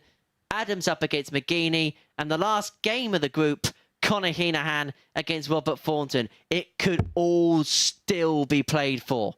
And I tell you what, Henry, Robert Thornton will not want to go in that last game against Connor Heneghan needing something. 139. Matt McGeeney was unlucky in his first game against Brett Clayton. But the two guys at the bottom of the table overnight are really producing. 140. One person really Mark struggling is requires Robert 60. Thornton. You can't help but laugh at his mannerisms, but he does it to get himself going. But McGeeney is well ahead here. Game shot on the 3rd leg. And there was problems on the outer ring last night. No problem tonight. A surprising but a big 3-0 lead for McGeeney. 4th leg, it's Roberts to throw first. And once again, the bookmakers and the odds compilers may be getting one wrong here because McGeeney, as I mentioned at the top of this game, when he went off 6-4 outside, Thornton came out 1-2. And, well, if you're going to have a look at it now, McGeeney's 1-10 with the 3-0 lead. Now, looking to hammer home his advantage. 80. Mr. Maximus.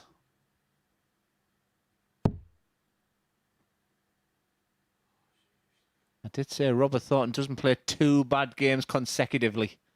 I'm eating my words sat here right now. 46. He's all over the place. This is worrying times for Robert Thornton. I must admit, I wasn't excited about Group B as I was Group C today. It's turned out to be a bit of a classic. 96. Stories you feel are ahead of you and not behind. There's more stories here than a Stephen King 59. novel.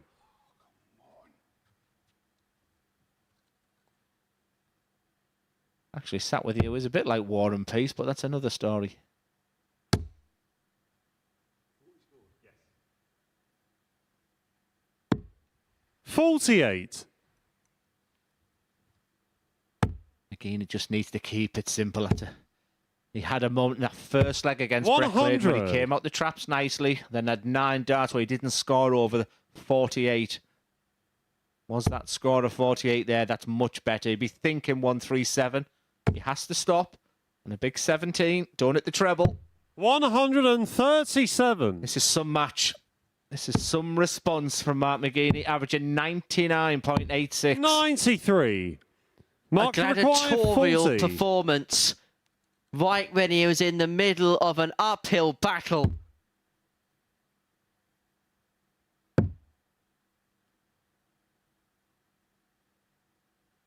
And maybe McGeeney's destiny is to make the final joust as he thrashes Robert Thornton by 4-0. Another impressive performance for Mark McGeeney, 96.97. The average in the end, 57% when it came to the finishing. And Robert Thornton, who was in such a promising position going into tonight, has now got 2 players chasing his tail in that 3rd position in terms of qualification. Next up for us, it is Brett Clayton up against Martin Adams.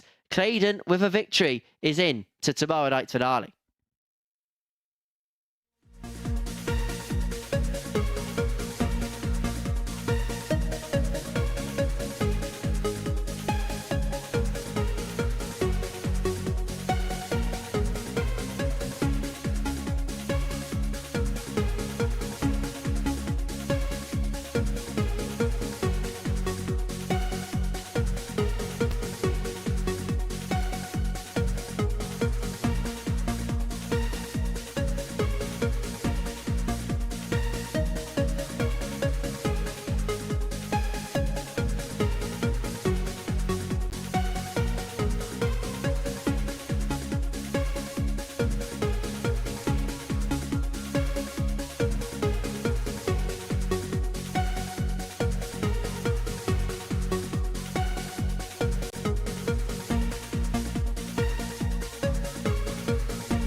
Well, what an interesting night so far in Group B at the MODUS Super Series. Glenn Durrant's been watching it unravel. Look, 3 players came into tonight looking in very good positions, but the results so far, well, they've all lost matches, but it's Robert Thornton that's really faltering, isn't it? Yeah, honestly, I've given up predicting things. There was a possibility after game 3, the whole Group B would have been put in place there, but some brilliant games by Mark McGeeney, and in particular Martin Adams as well. He's 2 out of 2 so far, and another big game coming up here. There's plenty, still more questions and answers still to come in this group, which is great.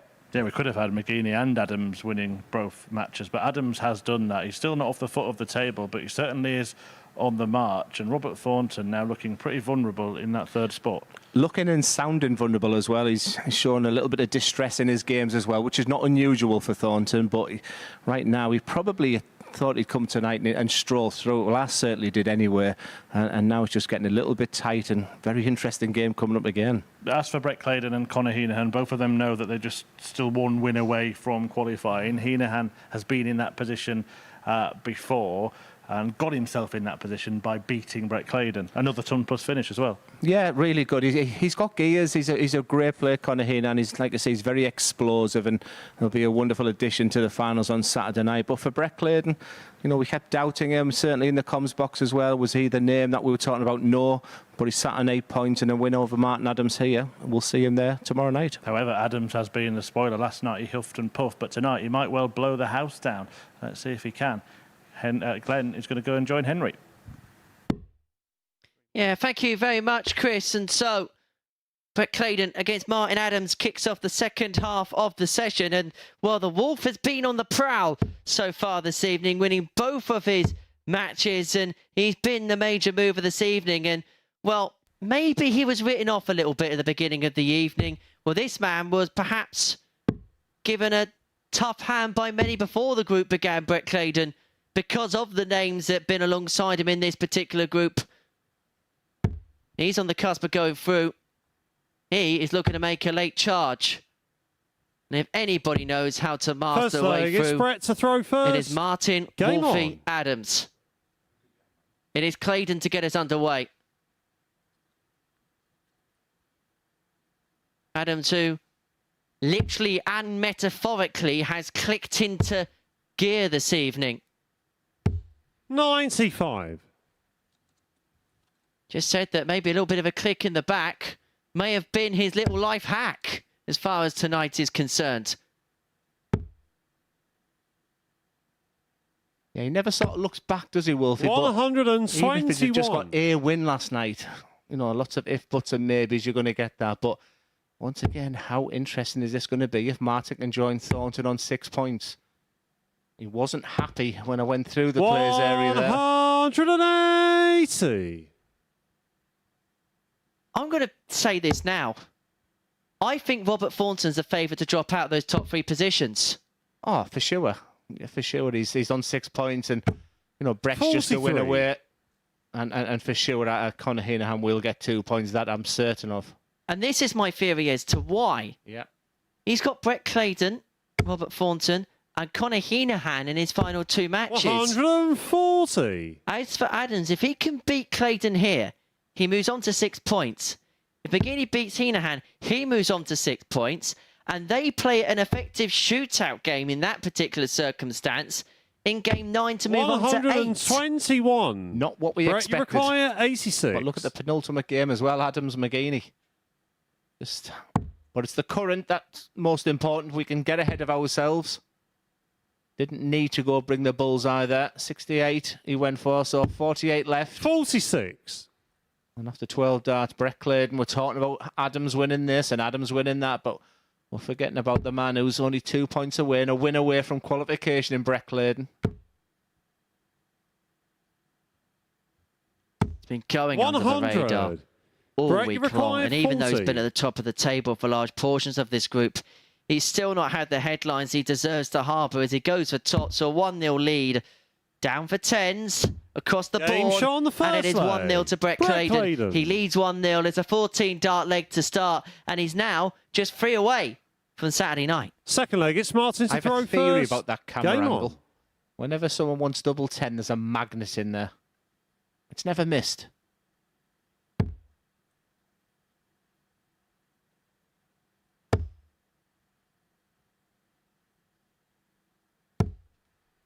100. I'm probably going to ruin the next time Martin goes up. He seems to have dealt with our issue with the big fives that he had last night and even early on against Thornton. He's scoring really nicely right now. 100. Which is the absolute commentator's curse. I do apologise, Martin, for these 3 darts, but just seem to be finding his scoring boots. And once again, another beautiful angle. You can just see the trajectory of them darts going in. 180. This is so much better from Adams. And like you said, will he be thinking about last night now? Stop there. You've got one right. Stop there. I was 27-1 last week with Matt Edgar. 100.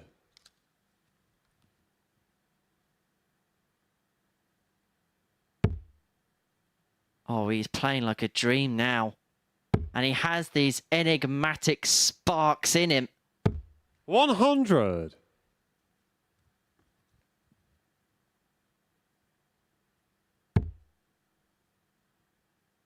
Played the night so far, Adams. 100. Good for Martin 1-1 here. required 121. Despite the fact that lane up's good, it will be treble 20, fat 11 and bull. He is going to go for the bull. But he's not 74. going to find it. I will never, ever agree with it, even though his CV is absolutely incredible. I still think there's a couple of percent even on his game with better board management, but he will never change. 105. We had a Martin, chat with you Scott require Mitchell on Monday 47. regarding it, and he said, Glenn, that's exactly what he does. 2 darts, a double 16. For 1-1. Game shot on the second And leg. levels you devils. Martin Adams with a 15 to level up at 1 apiece. A high octane, high quality contest here on the Third leg, it's South Brett to Coast. throw first. Game on.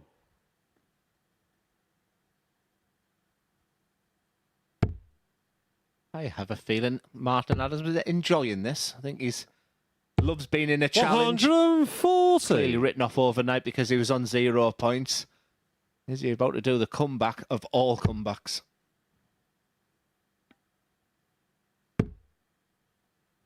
Be a comeback that Lazarus would have been proud of. 60. We have a saying in Middlesbrough regarding Lazarus, and it was when Middlesbrough played Stoy Bucharest in the Wafa Cup, and we were 85. Massimo Macaroni scored a couple of late goals. We were so far behind. And we have a term which I just can't probably get my word wrong, so I won't even attempt it. But yeah, Lazarus is a term used by the great Ali Brownlee. 60. A wonderful local radio commentator, the best, sadly missed in our region. One of the most underestimated people in our particular broadcasting field. 100. Local radio football commentators who go up and down the country.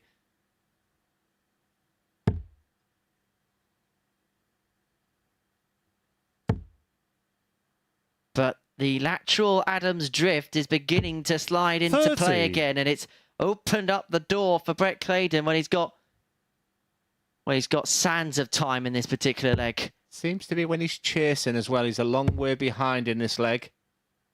But once again, we're talking an awful lot 100. about Martin Adams and not enough about Brett Clayton. He's doing a very, very professional job here.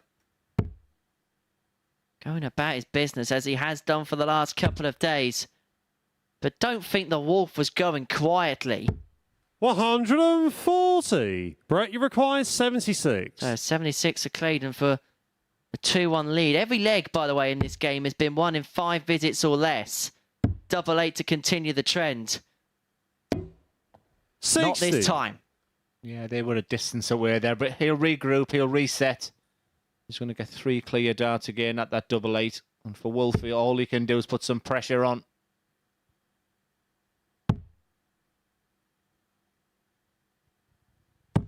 Pressure's there. 134.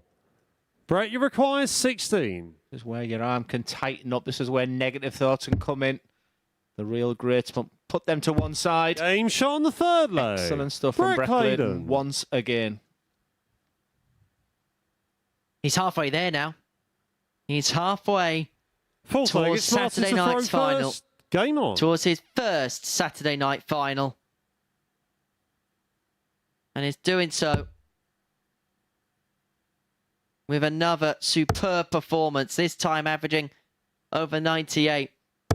And the thing with the way we can analyse Brett Clayton's campaign so far is he's managed to pull out what he's needed to do when it's mattered. His timing has 100. been on point.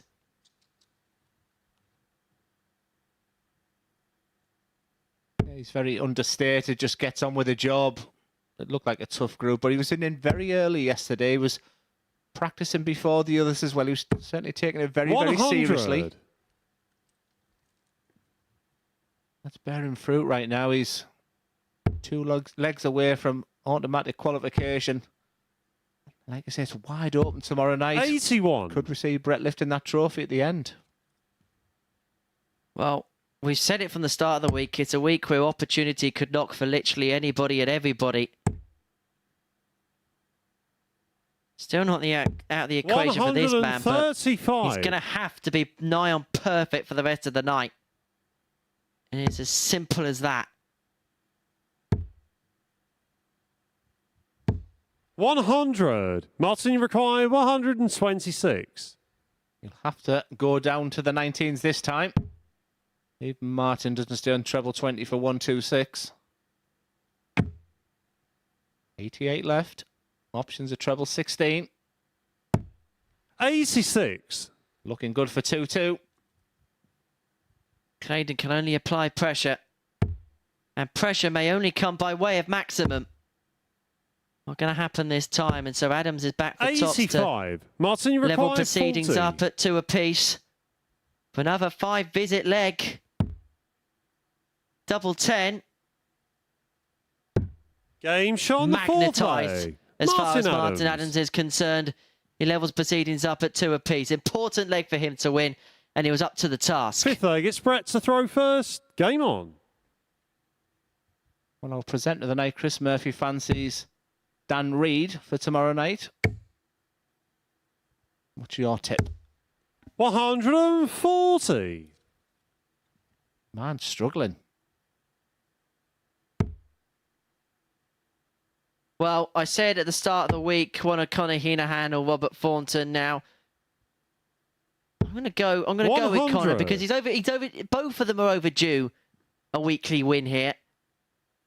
Connor's just showing levels at times which I'm not sure, and this is not a disrespect to anybody who's in the field tomorrow night, when at his best anybody else can match and compete with at the moment. Brett Clayton's averaging 103 here. Top of the table in play. 100. And he's had to put this in because Martin Adams himself, by way of response, is averaging just over 97. The game of the group so far. 105. He's not relenting. There's no quit in the Wolf. As we approach the midnight hour, can he feel the power? And his chances at the minute are just 41. like a prayer. Brett, you require 76. How do you come up with them sayings? It's just unbelievable. Double 8 for Clayton. 3-2. Double 4. Game shot on the fifth No dramas leg. here for Brett Clayton. He continues to impress. Playing absolutely superbly and still averaging just shy of 102. Sixth leg, it's Martin This to is throw an extremely first. good Game performance. On. Adams is throwing everything at him. For every question, Clayton's had the answer so far. And this is kind of following a similar tale to the game against Mark McGeeney, in the fact that McGeeney, well, he did outplay 140. Clayton, but what Brett was able to do was when he was on throw and when he had opportunities, he was able to take them. He's doing exactly the same. He had 12 data in that previous leg. He's been so strong on throw so far tonight.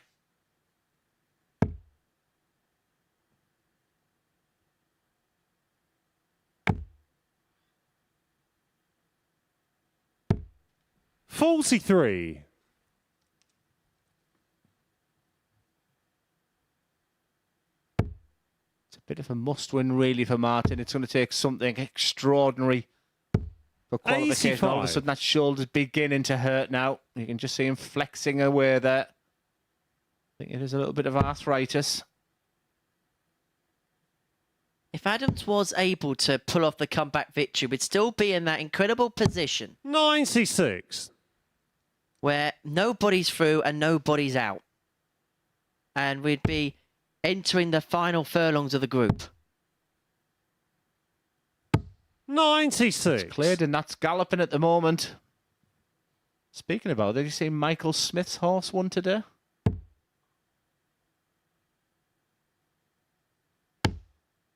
Do tell. Just looking at his social media earlier. 85.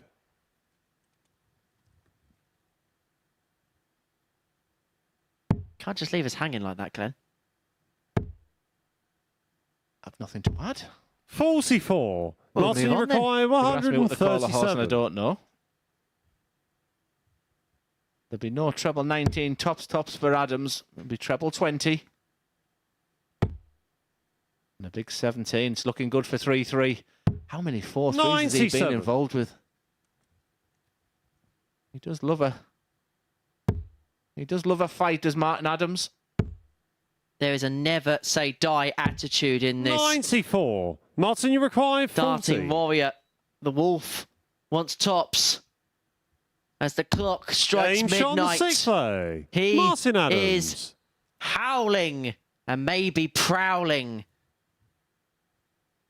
Such Seventh nice final respect. leg. It's Great Brett's to throw sportsmanship there. first. That was a... Game on. Yeah, there's handshake, there's fist pumps, isn't there? There's nods ahead. That was just a genuine, respectful handshake, but it's business now. And every time he has the dart, he opens up with a treble 20. 80. Just the 80, though. Can Adams get one of his trademark ton 40s, ton 80s start? That would make it very interesting. Biggest leg of the group.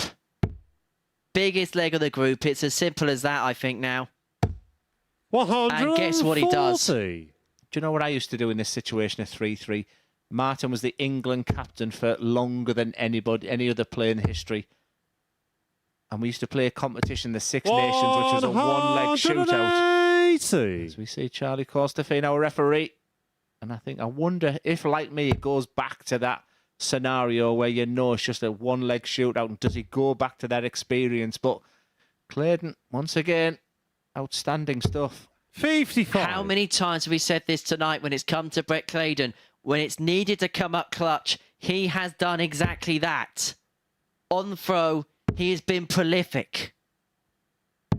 97. Big last start, leaving himself on a finish after 9. And Adams here, well, considering he's going to go up first, needs the lot because 2 treble 20s on this point means he's going to find himself on 166 and on a bogey number. It gives Clayton now 6 starts on 140. You require 144 to 144. get the job done. Going to need the 6 to become the first player through from Group B. 60. Trebleless. 84's a 50-50. Martin Adams can put an awful lot of pressure on their 84 and will put an awful lot of pressure. This game is very much still in the balance. Treble 18. 134. Incredible setup play. Brett, you require Clayton, 84. every question that's being asked, you've had the answer. This is your moment for qualification. Double 12. And Clayton Game, is the shots, maiden and the name match. through to Brett finals night from Clayton. Group B. And look at the sigh of relief on his face as he seals the deal in terms of getting through to tomorrow night. He's beaten Martin Adams in a terrific match by 4 legs to 3. It was a game there, the momentum and the trajectory swung one way then t'other, but it is Clayton who is the victor. It is Clayton who qualifies. And so for Martin Adams, his hopes are on a wimp and a prayer now. Coming up after the break, well, he would realistically need Conor Heneghan to beat Mark McGeeney.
So one spot sealed at finals night from this group. Brett Clayton taking his points tally to 10 with that win over Martin Adams in the previous match. And now Conor Heneghan looking to join him. He needs one more victory to book his place in the Saturday session. Needs to defeat Mark McGeeney here to get the job done. McGeeney, though, put in a stellar showing against Scotland's Robert Thornton in his previous match. A 4-0 win, averaging in the high 90s, and if he carries on that, he could actually go into third spot above Thornton and put himself in the mix for finals night. Back to Glenn and Henry. Yeah, thank you very much, Chris. Yeah, Conor Heneghan in your picture there. You'd be doing and searching exactly what Brett Clayton's just done and searching for one more win to get the desired 10 points needed. Game on. For Mark McGeeney, we've just been looking at the table just off air, and a win for Mark McGeeney here makes it all very interesting. Even a scenario, Henry, where 3 players could finish on 6 points. There most certainly is, because if McGeeney wins this one against Heneghan, he moves on to 6. Thornton loses his remaining games against Brett Clayton and Conor Heneghan, he would stay rooted on 6. That was what he started the night on. And if Adams could beat McGeeney in the intervening game in the middle of that, then we'd have 3 players tied on 6 points, and we'll be determining the group by way of legs difference and maybe even legs 1. So there's plenty of legs as far as this Group B is concerned. 81. But Brett Clayton can sit comfortably and pretty into tomorrow night's finale. He is confirmed. As for Conor Heneghan, as Murph rightly said on the balcony, he can secure his spot with a victory in this particular match. And you get the sense that in this scenario that he is not wanting to wait for the opportunity. He wants to go and grab it here. Yeah, but you sense that with Mark McGeeney as well. 60. Sort of must-win territory for Mark McGeeney. His final game will be against Martin Adams. 78. I would have give Conor Heneghan 9 out of 10 last night. I thought it was just one of those displays at the MODUS Super Series, which you'll remember. But tonight, hasn't looked at his brilliant best. 95. Would have a very tough final game against Robert Thornton as well, but he's good enough to get at least 1 win out of them 2 games. He'll want to do that right now. 140. Excellent visit from Heneghan, but is this going to be in vain? And this would be the total dart in irony that a 170 would be hit against Heneghan this week, but it's not going to happen for McGeeney this time. And so Heneghan on the cusp of an opening leg break. Conor, you require 50. Tops for 1-0. Game shot on the first leg. Tops for a breaker throw. A beautiful 14 dart of a Conor Heneghan. He continues to impress and is showing the type of form. Second leg, it's Conor to throw first. I could Game see on. him this tomorrow night lifting that trophy and the big prize and into Champions Week. You must be smelling Champions Week right now, Henry. It's something 45. Really special when them 12 players enter the building next week. It's going to be a fabulous, fabulous week of darts. The suit and tie is coming out of the wardrobe. Don't worry about that, Glenn. It won't beat the Tweed brothers 80. tonight on stage. Me and Murph, we got the brief. What happened to yours? 97. Obviously, I'm not part of your little club, little gang. All lonely in this commentary box.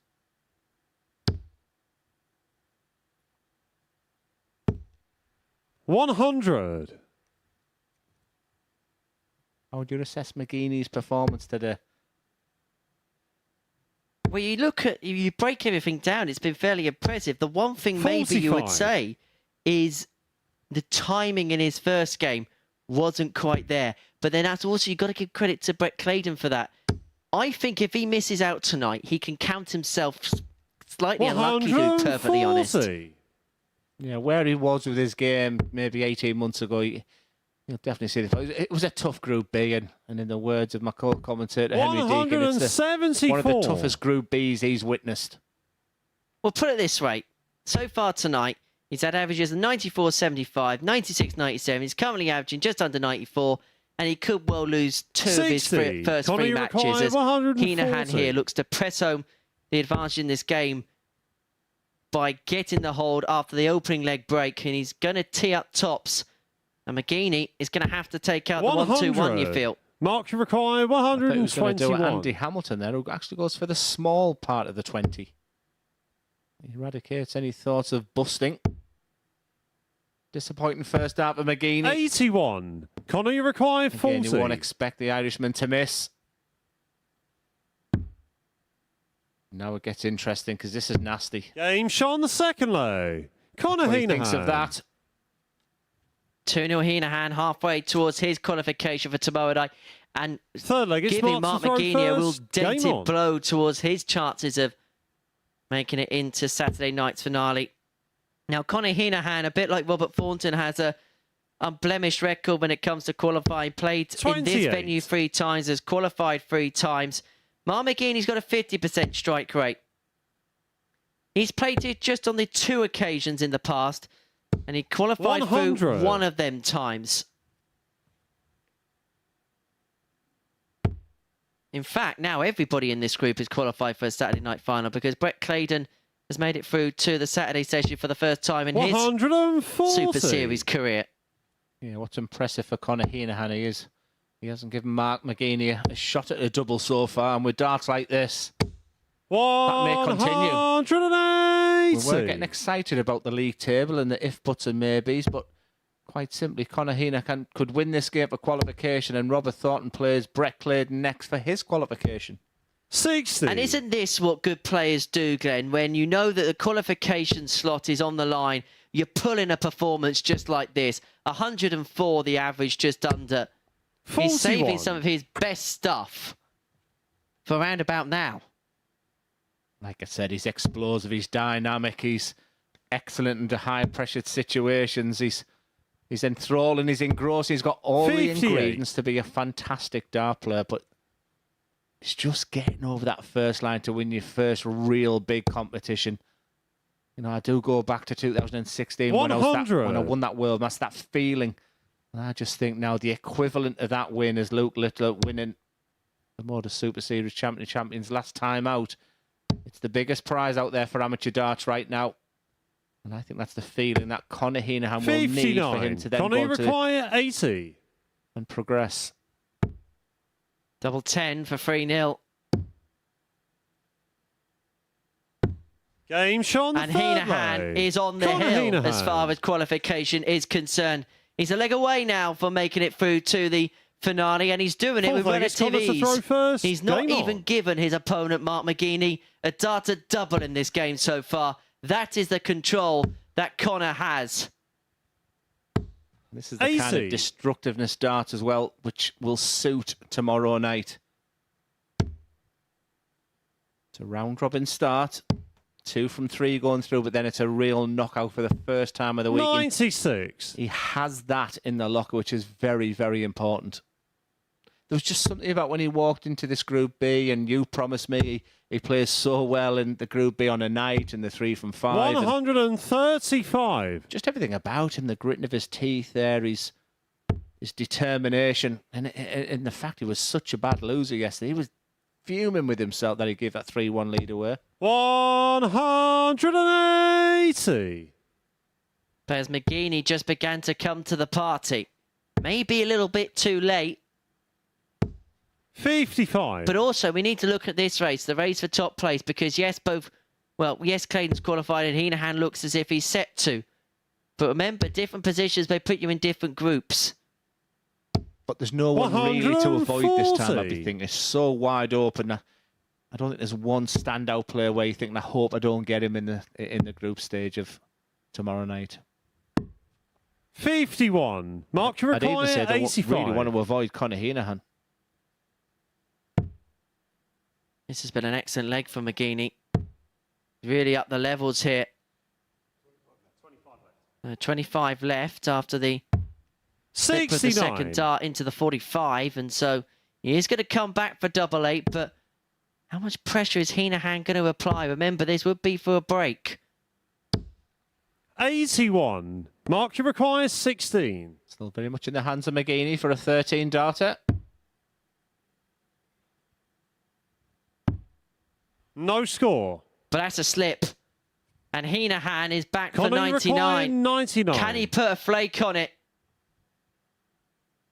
Can he give us one more sprinkling of brilliance to send him into the finale? Is it going to be tops? That was the intention, but not 59. The execution. Mark requires 16.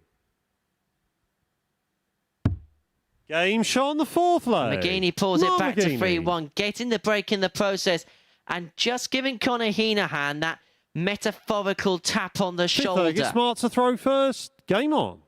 He's still in this race and he's still got work to do. Yeah, you do say that the hardest double is the final one. See the determination in Mark McGeeney's face. He still believes. 48. Frustrating start.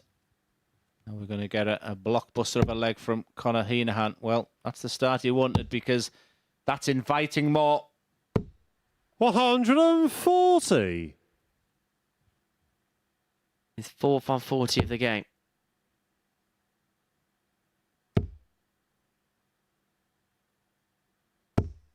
Big last start, but it's still advantage Heneghan against the throw here.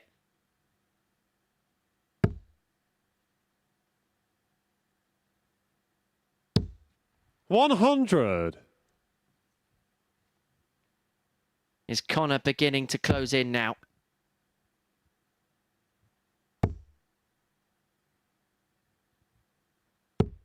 $100. The exchange of tons isn't too bad for Heneghan because it means it's still him in command of the leg. 60. Just seems to find a treble, but for the first time in a while he goes trebleless. A small chance for McGeeney, but he's in the treble 20 bed. He should look to the 18s now. 98. I say should because sometimes when you're in heat of battle, your mind is so focused on the treble 20, so that also tells me an awful lot. For the 58. second time in 6 darts, Mark require 170. 60 and 58. It's advantage to McGeeney in this leg, even the fact he's slightly behind. He needs a treble, though, you feel. 59. Conor Well, it'll be somewhat fitting when you consider he he started his campaign with a rampage of ton-plus finishes that he finishes off in similar flavour, but not going to happen this time. And, well, Mark McGeeney 46. needs a Nelson. Mark require In 111. what would be a Hail Mary effort. Well, he's going to have a dart. That's in, Mark. Will it be 11 tops? 91. Conor, you require 97. And so it's Heneghan's opportunity to send himself into the Saturday session and to take himself a step closer to what he feels is a bit of a darting destiny. He went for the double to leave tops. 37. And Mark, so McGeeney is back 20. to pull another one back in his favour. Game shot on the And fifth now it's leg. 3-2, and Mark now McGeeney. Heneghan needs the hold to win this game. And suddenly the complexions of things, well, they are Sixth leg, changing. it's Conor to throw first. The biggest leg for Mark McGeeney. And also the leg. And sends 95. Conor Heneghan into the final tomorrow. He's just sort of stalling at the end, is Heneghan. McGeeney is a real fighter. It would be some comeback. Very reminiscent of the way it ended last night for Conor Heneghan when he 100. played Brett Clayton. Now effectively a 4-0-1 leg, he has to tell himself. Just one treble to go. There's your treble. 140. And there's your bonus. And there's the response, a real grit of the teeth for McGeeney. A trademark Maximus. 100. Just keeps him there or thereabouts.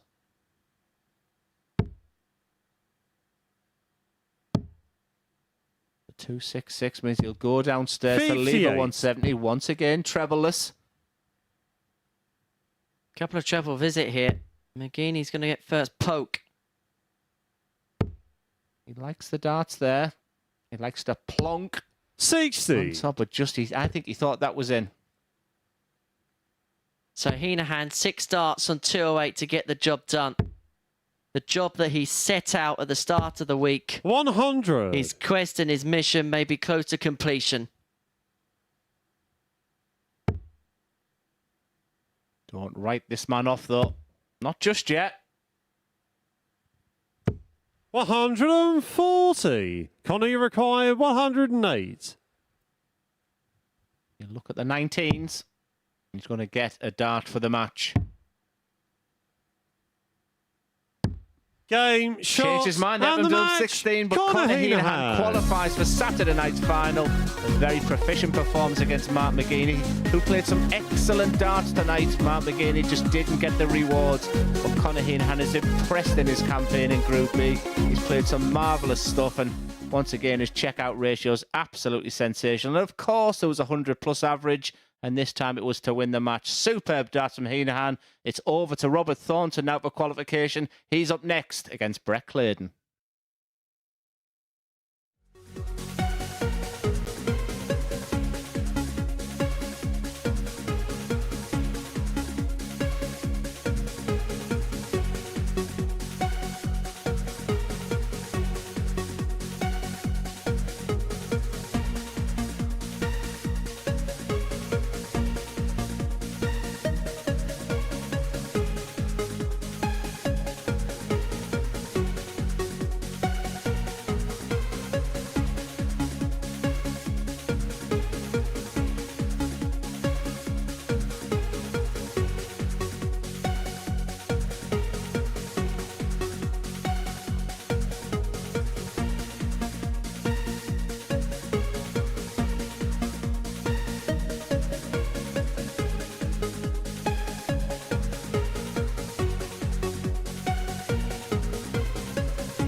Here we go then. Welcome back to the action at the MODUS Super Series. Connor Heneghan having just booked his place alongside Brett Clayton, both of that pair, making it to 10 points in the group. And now Robert Thornton gets another chance to do the business himself. He takes on the already qualified Clayton, and if he wins this one, that will be at the top three, will be finalised and will join the three already at finals night. And to guide you through every dart, it is Henry Deacon and Glenn Durrant. Yeah, thank you very much, Chris. Yeah, it's been a tough night for Robert Thornton so far, but destiny is in his own hands, and usually when that is the case, he usually does deliver. He looks happy enough.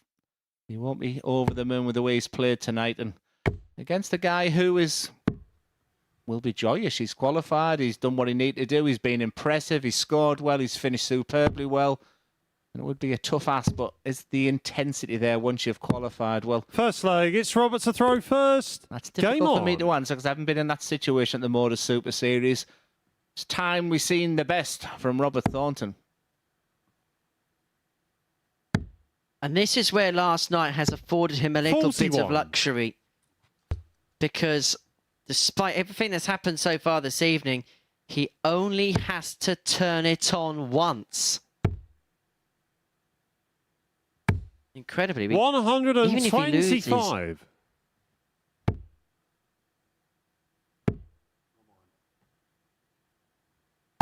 $100.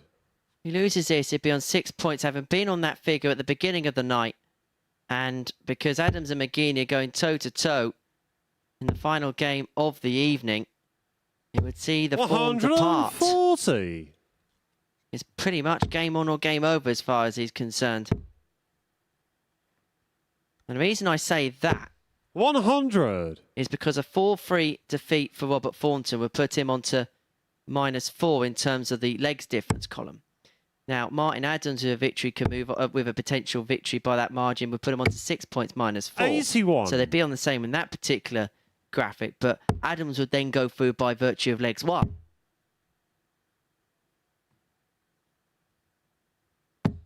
$96. Brett, you require 155.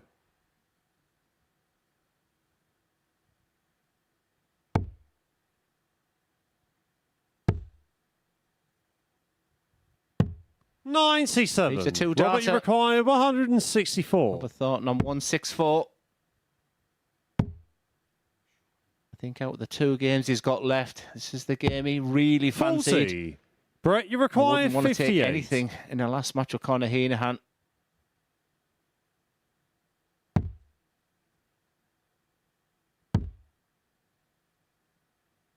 Double 10. No score. Straggles the other side, and so Thornton was 1, Robert, 2, you 4 require to... 124. Well, it'd be a hole that'll feel like a break for the Fawn. He's just not at the races, is he? We've sat here thinking, when is he going to click? What if he doesn't? 44. Brett, you require 58. You know, many people say that phrase, darts is on the day. Well, this is most certainly becoming a case against Robert Thornton on what's been a Friday night fight night, but now Brett 26. Clayton straying the other side when going for Robert, a you double. require 80. You could hear the groans from Adams and McGeeney. 40. Brett, you require 32. If the fire in the belly of Brett Clayton's gone, he needs to find that. Again, he looks very determined there, to be fair. This is not easy when you move to the left of the hockey of a double 16, because you're Game looking shot at on the the top first part leg. only. Brett But Clayton. that's all he needed. And for me, that was about the preparation to that double 16 there. There was just real steely determination. Second leg, it's Brett to throw in his first. face, in his Game eyes on. there. He realises he's not only in a battle for himself, but also there's 2 guys in the players area willing him on, as they'll be up next for the penultimate game before that blockbuster last one of Conor Heneghan 96. against Robert Thornton. Still so much to play for, but to keep it simple, if Robert Thornton wins this game, he qualifies. Please keep it simple. 58.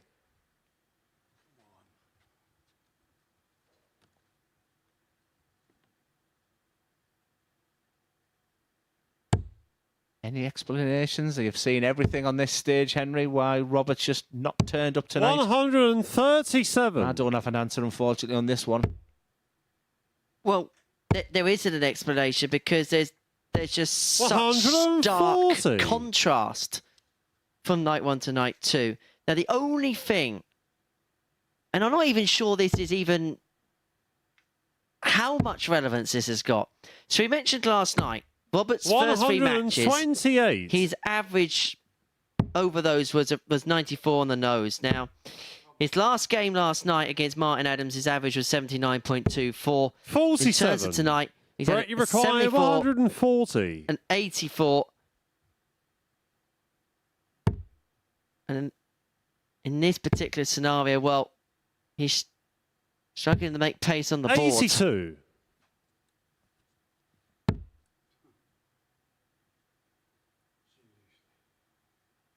I think I have an answer. I tipped him. What's it about does his tips and all the rest of it?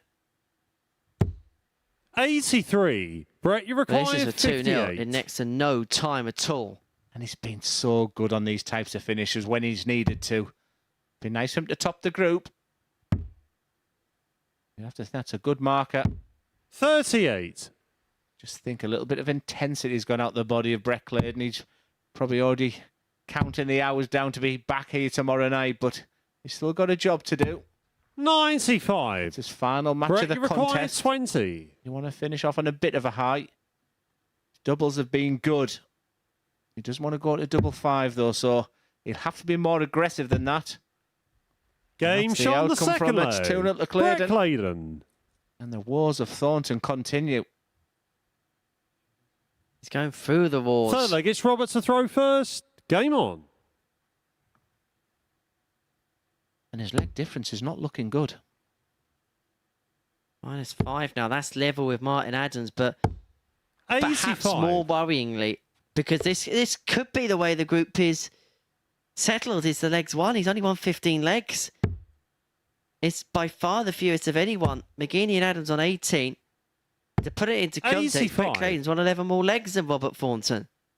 I know you said keep it simple, but if Thornton does lose this one, that is a massive game coming up next. 134. I don't think they expected it. I didn't expect it. But wouldn't it be typical of Thornton that we do all this and then he goes and brings his best game against Heneghan? We're jumping ahead of ourselves again. 96. Well, put it this way, there's a possibility that somebody can get through on 6 points, which would mean that they have 96. lost more games than they have won and have still got through. By contrast, in Group C, if you lose more than 3 games, your chances are 58. usually over. And that's in 10 matches. Can you think anyone winning on 6 points who's gone on to win it? I remember 100. Mike Gillett coming third in the Group B, but I think he finished on 8 points that night. You really are testing me tonight, Glenn. 98. Robert, you require 86. Well, this to get a chalk on the board. This is with the darts. It's 2 at double 16. Can he just kiss it off the barrel? Game shot on the Yes, third is your leg. emphatic answer. Robert 15 Thornton. darter for Robert Thornton, who is just trying to give himself a bit of a G-up. Brings it back Fourth to leg, it's Brett 2-1, to but throw Clayton has the first. darts to Game on. re-establish the 2-leg gap. Yeah, if it was a cartoon and he stood at the dartboard there, there'd be a speech mark saying hallelujah. It's his best leg for a while. 60.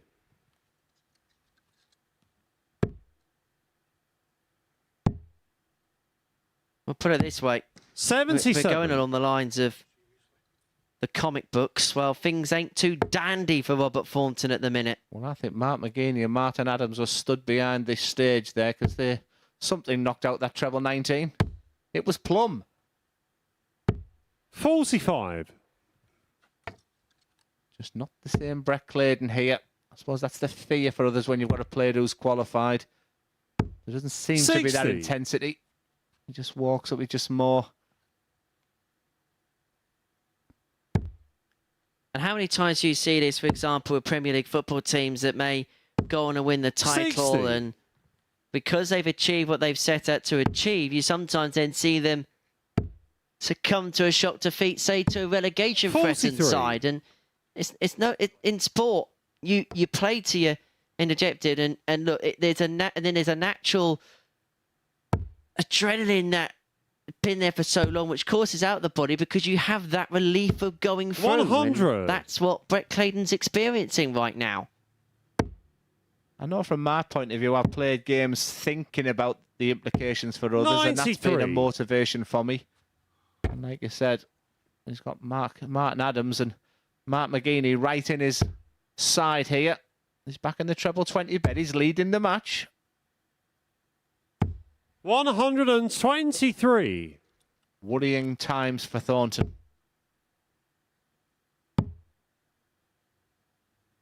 $134. But Brett, that you is an require excellent 113. visit at maybe a crucial time if this 113 doesn't go. And so Thornton 75. is going to get a go on 94. Robert, you require 94. Seems to be the preferred route tonight. Double 6. 88. And the speech bubble says, Brett, you require I don't 38. believe it. Decisions to be made for Clayton. Does he go aggressive on the double 19? Sometimes you walk to the rock, you need and change your mind. Looks like he's been direct. Now it's a bit nasty. Now it's got to be aggressive. If you're going to miss, hit the 19. 19. And Thornton Robert, you require watched 6. that dart like a hawk. And now, like an eagle, shot on the is fourth looking leg. to swoop Robert in and level Thornton. up at 2 apiece. And he gets the break of Brett and brings it back to 2 apiece when he thought he may have been on the Fifth leg, brink. it's Robert to throw first. Game on. I think my motivation for Brett Clayton right now is you don't want to meet Robert Thornton tomorrow night because he will not come back with this version. 134. He has an opportunity to really put him to bed. Because in that last game, he'd have to fancy Heneghan the way he's playing against Robert Thornton. The demolition job he did on him last 100. night. And how many times have we said it in this particular format, Glenn, that a player like Thornton who can be so dangerous, 97. if you've got the opportunity to get rid of them early, get them out the door. Because you don't know, this may come back to cost him tomorrow night. He may face him in the final potentially tomorrow night. And you had the chance to possibly end his hopes. 140. And you've got a player like this who may find himself slugging on the ropes very shortly. You try your best to knock them off 100. the canvas. He's finding something from somewhere, is Robert Thornton, right now.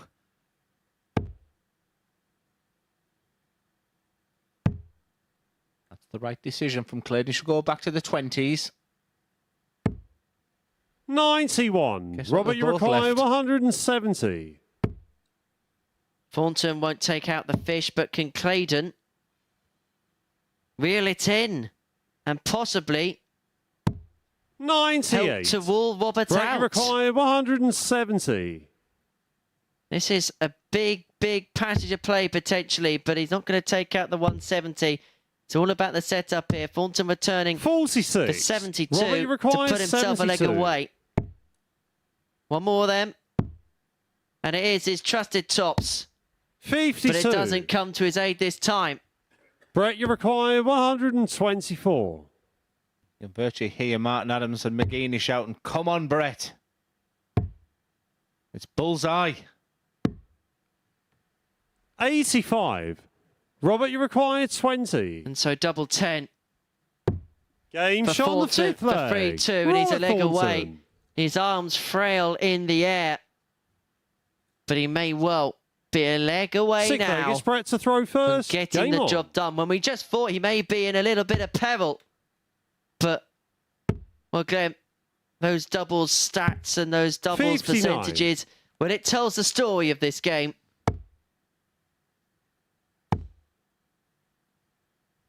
140. Welcome back, Robert.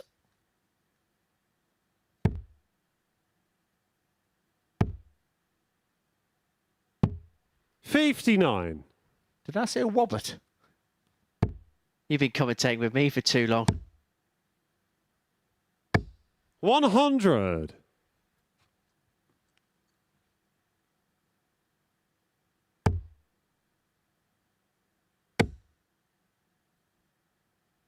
$99.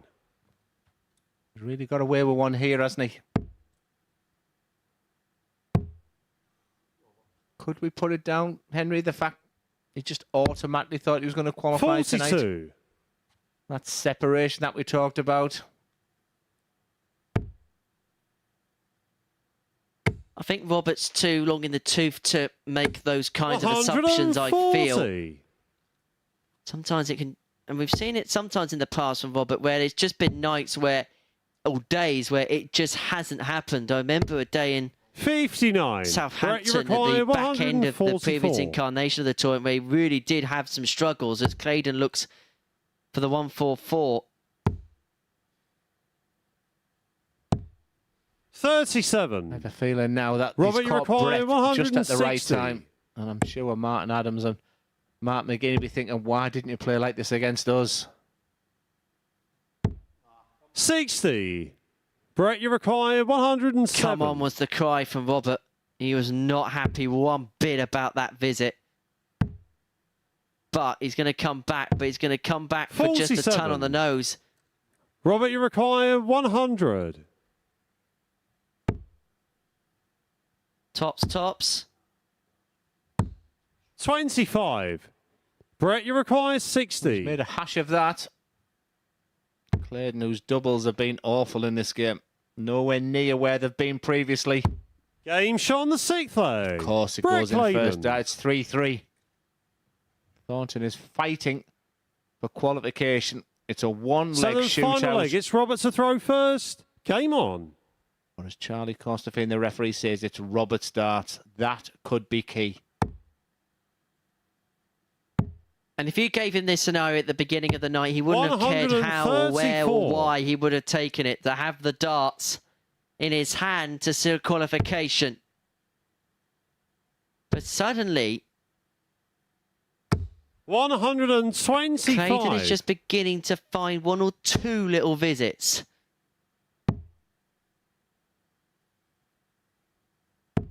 57. And Thornton comes up dry. And suddenly, things may not be as rosy as the form once thought. 99.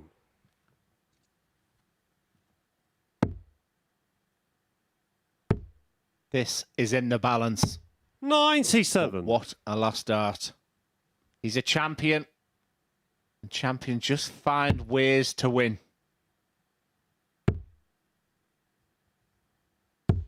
60. 6 starts from 213 to complete the job. And just like the champion he is saving some big moments for this particular juncture. He's unhappy with the slip into the single free with the last dart, but he broke the back of his work in the previous 2 darts.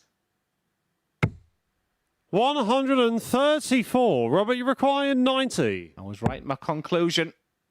That was tentative. That was poor. All because of that 1-3 throw from Clayton.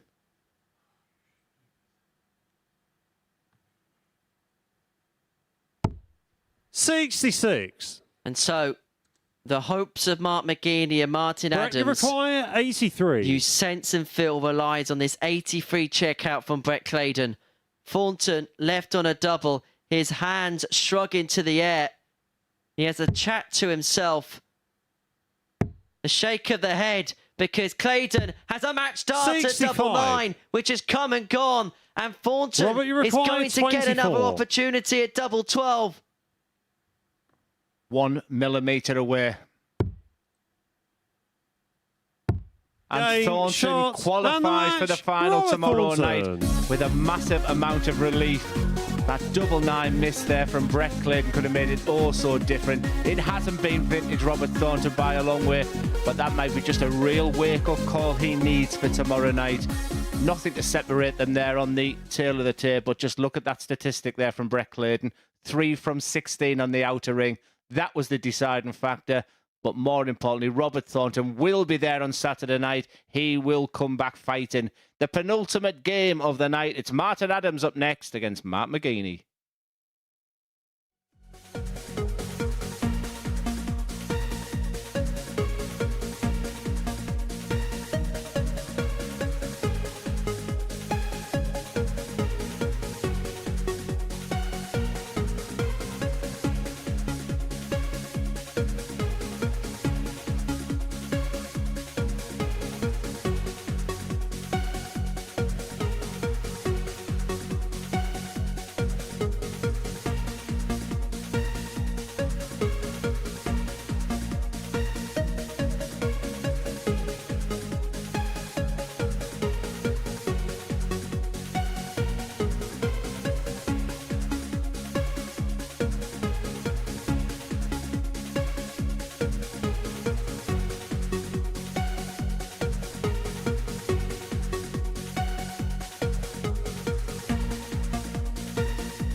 And all of the 3 tickets available from this group have now been booked. Robert Thornton securing the 3rd and final one of them with that hard-fought victory over Brett Clayton in the previous match, meaning that Mark McGeeney and Martin Adams now play knowing they can no longer qualify. The Gladiator taking on Wolfie in the penultimate match of the evening in the company of Henry Deacon and Glenn Durrant. Thank you very much, Chris. So just a couple more games to go and these final throws will be the last that we see of Martin Adams and Mark McGeeney in Series 4.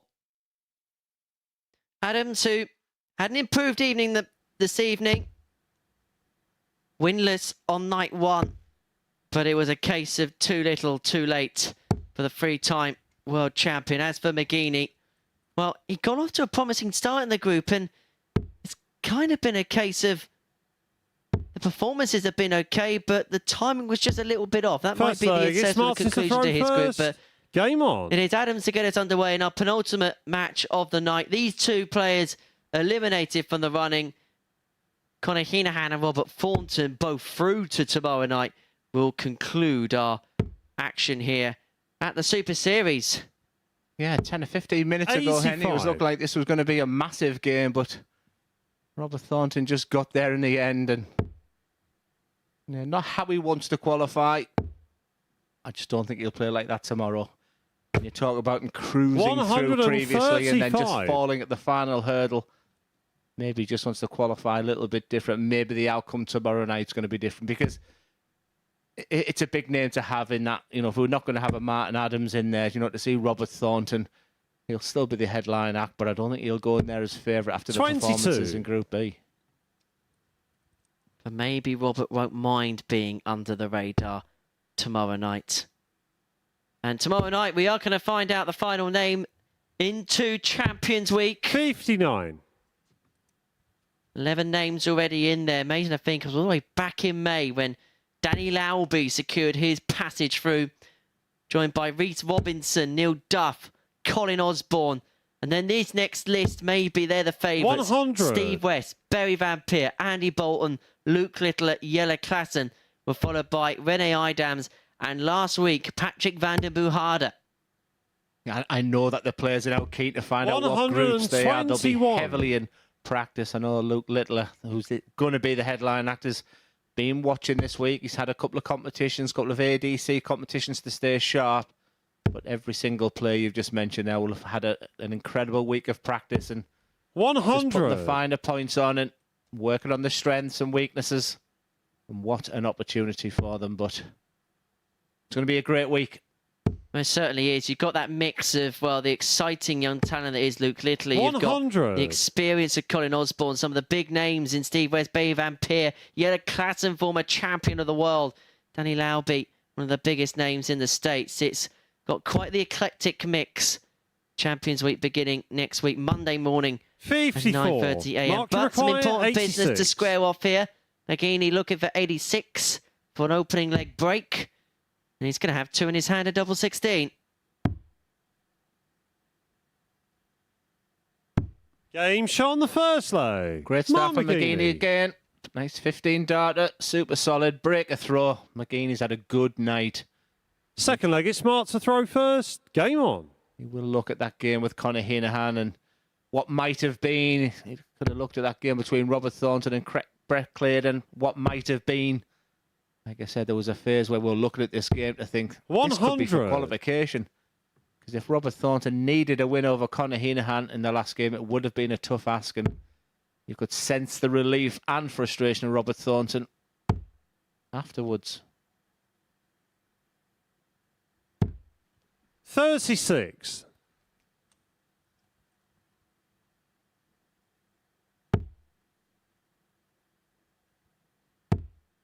Final run out for the week for Martin Adams. And 100. Been a little while since we've seen him here at the Super Series. He kind of played at the beginning portion of Series 3. Obviously, this is the last week of qualification in Series 4. And we're going to see him at the York Barbican Theatre in the beginning 92. of September for the World Seniors Match Play. That's on the horizon.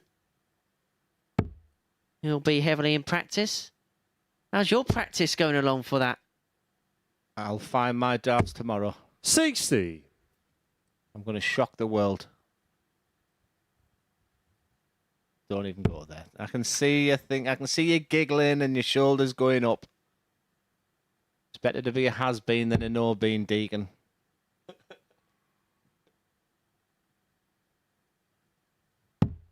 $40. When you beat Nathan Aspinall to win that Premier League, who would have thought that you'd be then sat next to me in a commentary booth? Oh, just cheer me up, why don't you?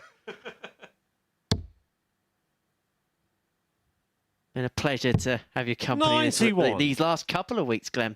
Creep. Yeah, this is a very steady performance from McGeeney. Just feel a little bit like after the Lord's Mayor show. 135. Mark required 150. There's been moments tonight where I was thinking the impossible was going to happen. Does he stay there? Treble 18. What was the treble 18 route? You can see what he thinks of that. 98. It has been a night where everybody has had their chance to tell a story. But despite going around all of the houses this evening in terms of prospects for qualification, we're kind of back where we started. 135. Yeah, I Mark think that's a fair required 52. conclusion. The three have qualified, but not how I expected. Double 16 for McGeeney for 2-0.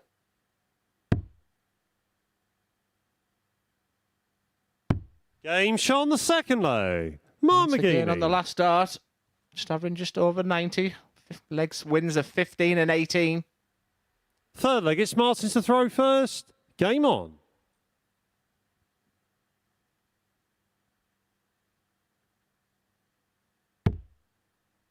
And I said, didn't I, in his previous game that he'll feel not going through. And maybe just timing at crucial points was maybe his undoing. He's played some good stuff this week. Some really good stuff tonight. And maybe he can feel just a little bit hard done by. 60. In fact, he's not going to be going through to tomorrow, but Thornton and Heneghan keep their unblemished records, 7 from 7 and 4 from 4 respectively. We're going to see them in our final game. Another game of darts to go. Following this one. And that's me done for 2 weeks. I'm a bit 60. gutted I'm going to miss the final tomorrow. It's been an unbelievable 2 weeks of twists and turns, the ups and downs, which is so reminiscent now of the MODUS Super Series. It's had absolutely everything, but may the best person 57. win tomorrow night, because they're going to join a fantastic list of players for next week. Like I said, already 60% of the tickets have gone for there. Get yourself here for this unique experience. It's a fabulous place to play darts, even better to sit in the crowd. And 26. like I said, the acoustics of the building, you do make a big, big difference when you're sat behind the players, and I know they appreciate it. It's very intimate when you're up there. And then £20,000 to the winner next week. Wow. 140. A week's wage for Henry Deacon. Am I taking a pay cut?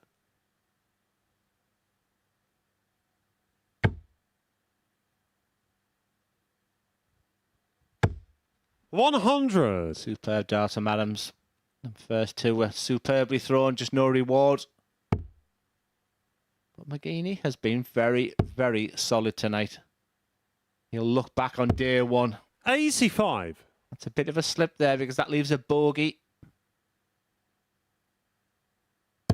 Now, McGeeney obviously not at the World Seniors tonight because of commitments here, and we want to send our congratulations to Mark Dubbridge for winning that particular event tonight. 95. Beating John Henderson, a man who, of course, we saw make the semi-finals of last week's competition in the finale. That was the warm-up event.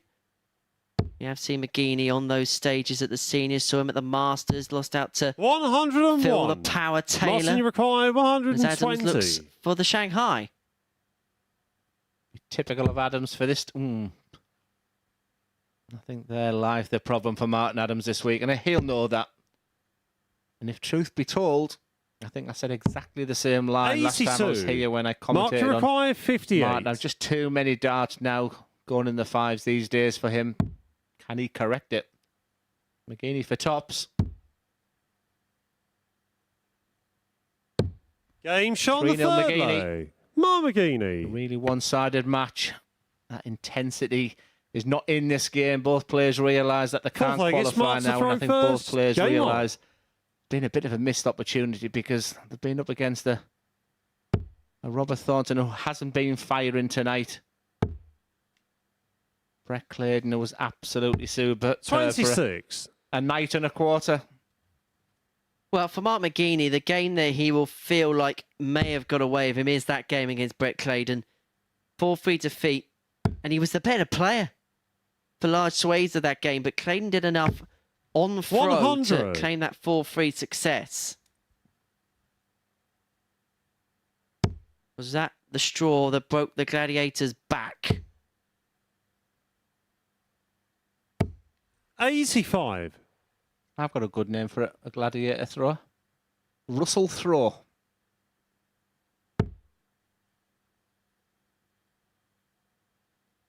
People call me boring, can you believe it? I don't know, I just couldn't see 61. you through the... I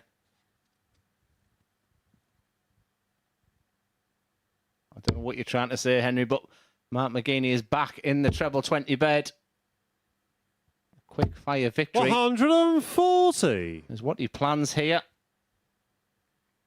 Well, he's getting this done in no time at all, averaging 87.7, which...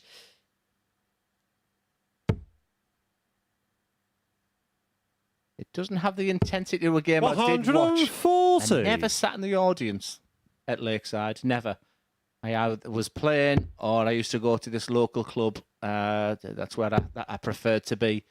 But it was the opening game of Lakeside one year when it was Mark 100. McGeeney and Martin Adams, and it was just an outstanding game, not quality-wise, but it went right down to that 5-5 thriller at the end. Martin Adams winning the bull, but Mark McGeeney winning the match. It was the crowd that day were just 135. Mark to breathtaking. require 150. For the match. It would have been a roof-raising way to finish as far as Mark McGeeney was concerned. But Martin Adams is going to come back for 65. 40. Martin, you require To pull one 65. back. This would be for the break as well.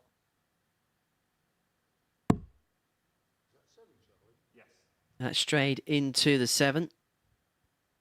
And so it's only going to be the solitary dart at tops.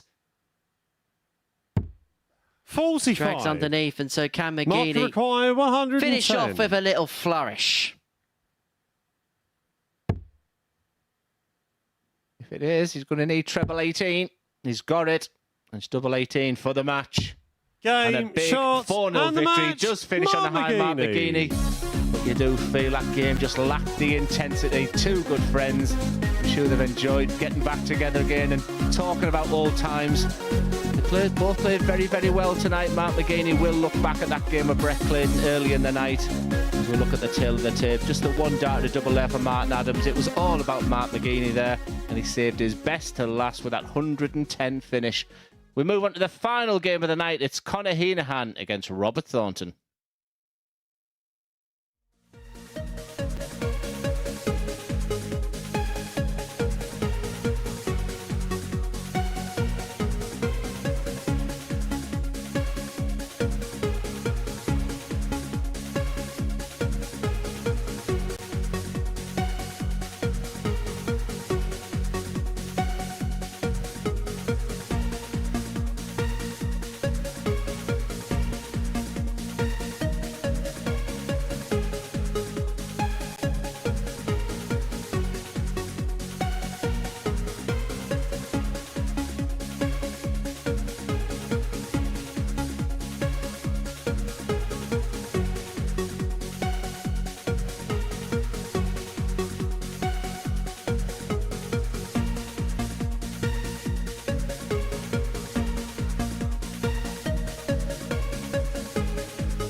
Right then, one match left to play, the final flings of the evening, featuring Robert Thornton and Conor Heneghan. Both men are through, but jostling for position in this group. Thornton can actually finish above Conor Heneghan, but only if he wins 4-0. Heneghan, with victory, would finish top of the table. If he gets the job done here, we'd have that uniform table of 1 on 12, 1 on 10, 1 on 8, 1 on 6 and 1 on 4, and a couple of men always in form, Glenn Durrant and Henry Deacon. Well, sometimes. Thank you, Chris. Right, one final game for us to go then here on our Friday night flinging here at the Super Series as Heneghan takes on Thornton. And look, as Chris has said, there's still plenty to play for, but on top of that as well, going into tomorrow night, game on. You don't want to lose to someone that they're going to consider as a major rival for the big jackpot. Yeah, that's why I was slightly disappointed for Brett Clayton against. He just didn't have that intensity. 100. He played like a man who's qualified. You know, he could be in his group tomorrow. He could meet him in the semi-finals, etc. And you don't want to give your opponent anything because this man will come back tomorrow fighting. He might even practice in the afternoon. He might do something, but he can't play like this again. He's really got away with one, hasn't he?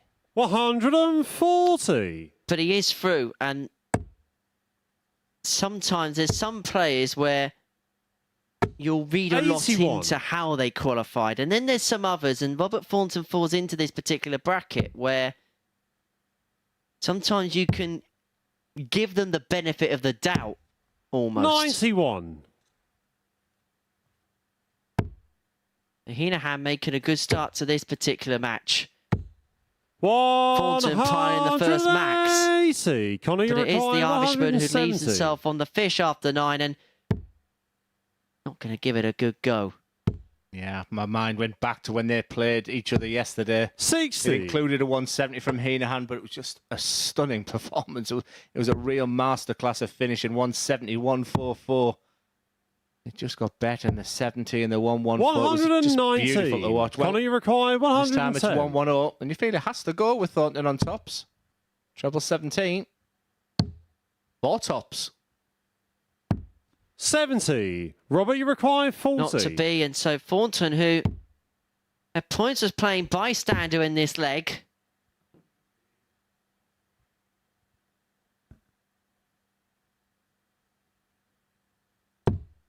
has 20. not got it in his leisure. He's had 3 goes. Conor, you require 40.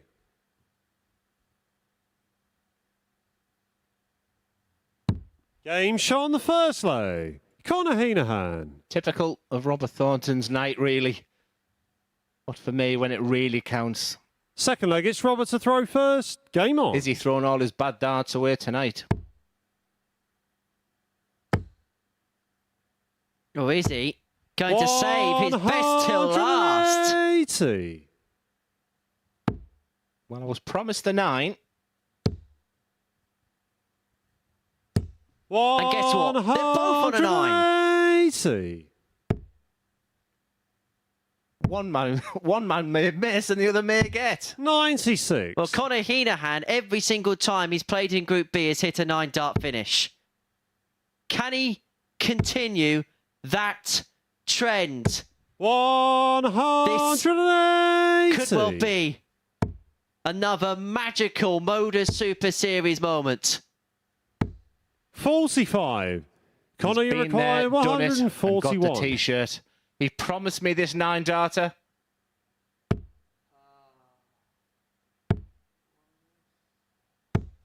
100. Shouldn't make promises you can't keep, Conor. A fantastic setup anyway. I thought you might have given me a little wave to the camera there because even tonight he promised me one. 55. Conor, you require 41. An 11 wouldn't be too bad. How about double 16 for size? He thought it was in. He made the walk. 25. And that's also a good sign Robert, when you a require player is walking thinking 125. they've gone in because you're just expecting it to go in. I always see that as a real positive. Different way going for 125. 97. Great setup. Conor, you require 60. Double A for 2-0. Double 4. 2 2s. 12. And Robert, you Thornton require 28. is back to level. Conor Game shot on the Heneghan second was leg. Robert Thornton. 6 starts into a perfect leg. He was on for a potential 11, and Thornton is able against the darts. Third leg, Sorry, it's with the Conor darts to to win it in throw 17. first. Level of 1 apiece. Heneghan with the darts in the third. Yeah, good pace to this game. Just taking a couple of minutes per leg. 100. And this is where I think Conor Heneghan is comfortable playing players. Similar pace to him. You know, his weakest games has been against Martin. 59.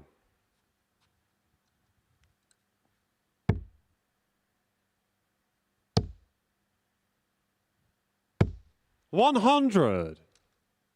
How many times do people are on the 9 data and lose the leg as well? Well, that's because you can't get your mind out of going back there. But Robert Thornton, this could be just the real fillet that he needed going in for tomorrow night.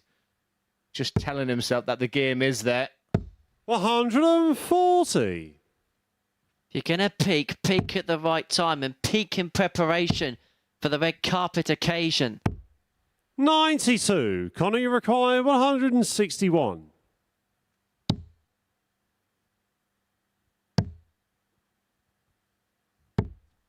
$48. Robert, you require It was a 170. fantastic game between the pair of them yesterday. And once again, demonstrating their qualities. 105. Conor, you require 113. Always fancy him when he needs a finish around this area. He's going to need treble 18 if he's going to do it.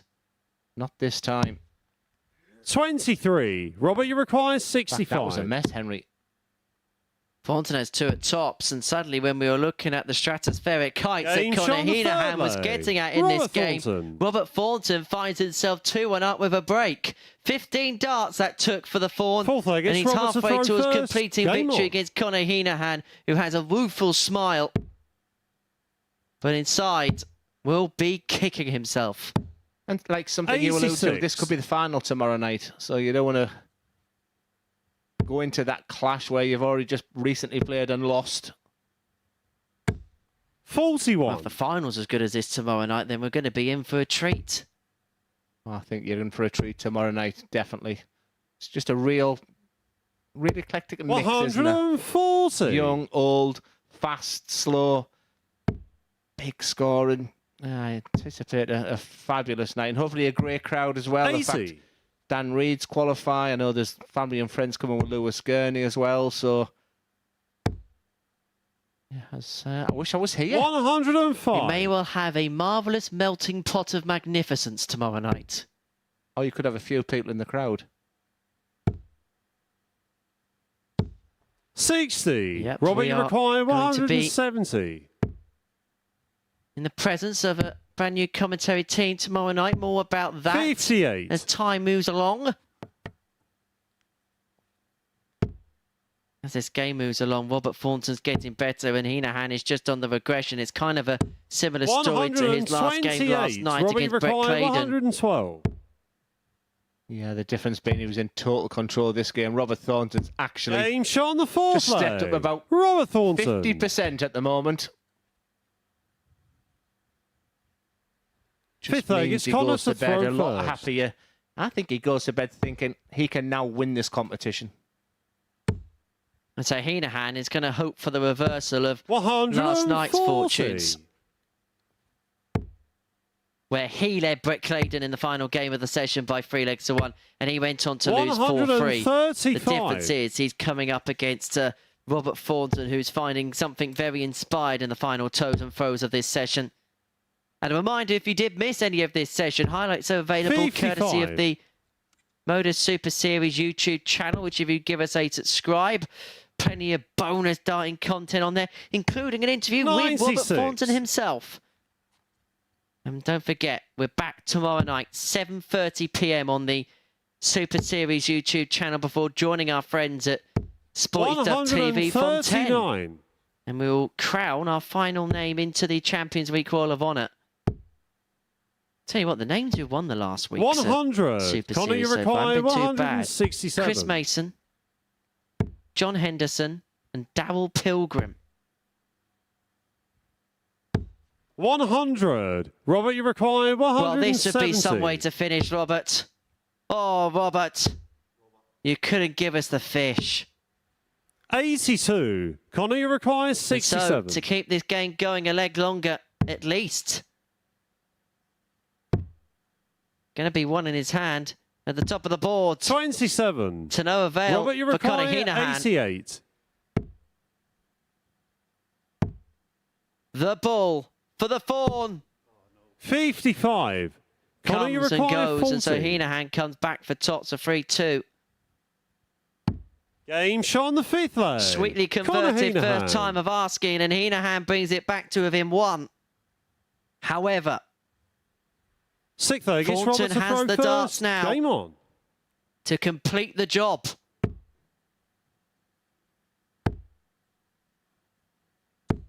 $85.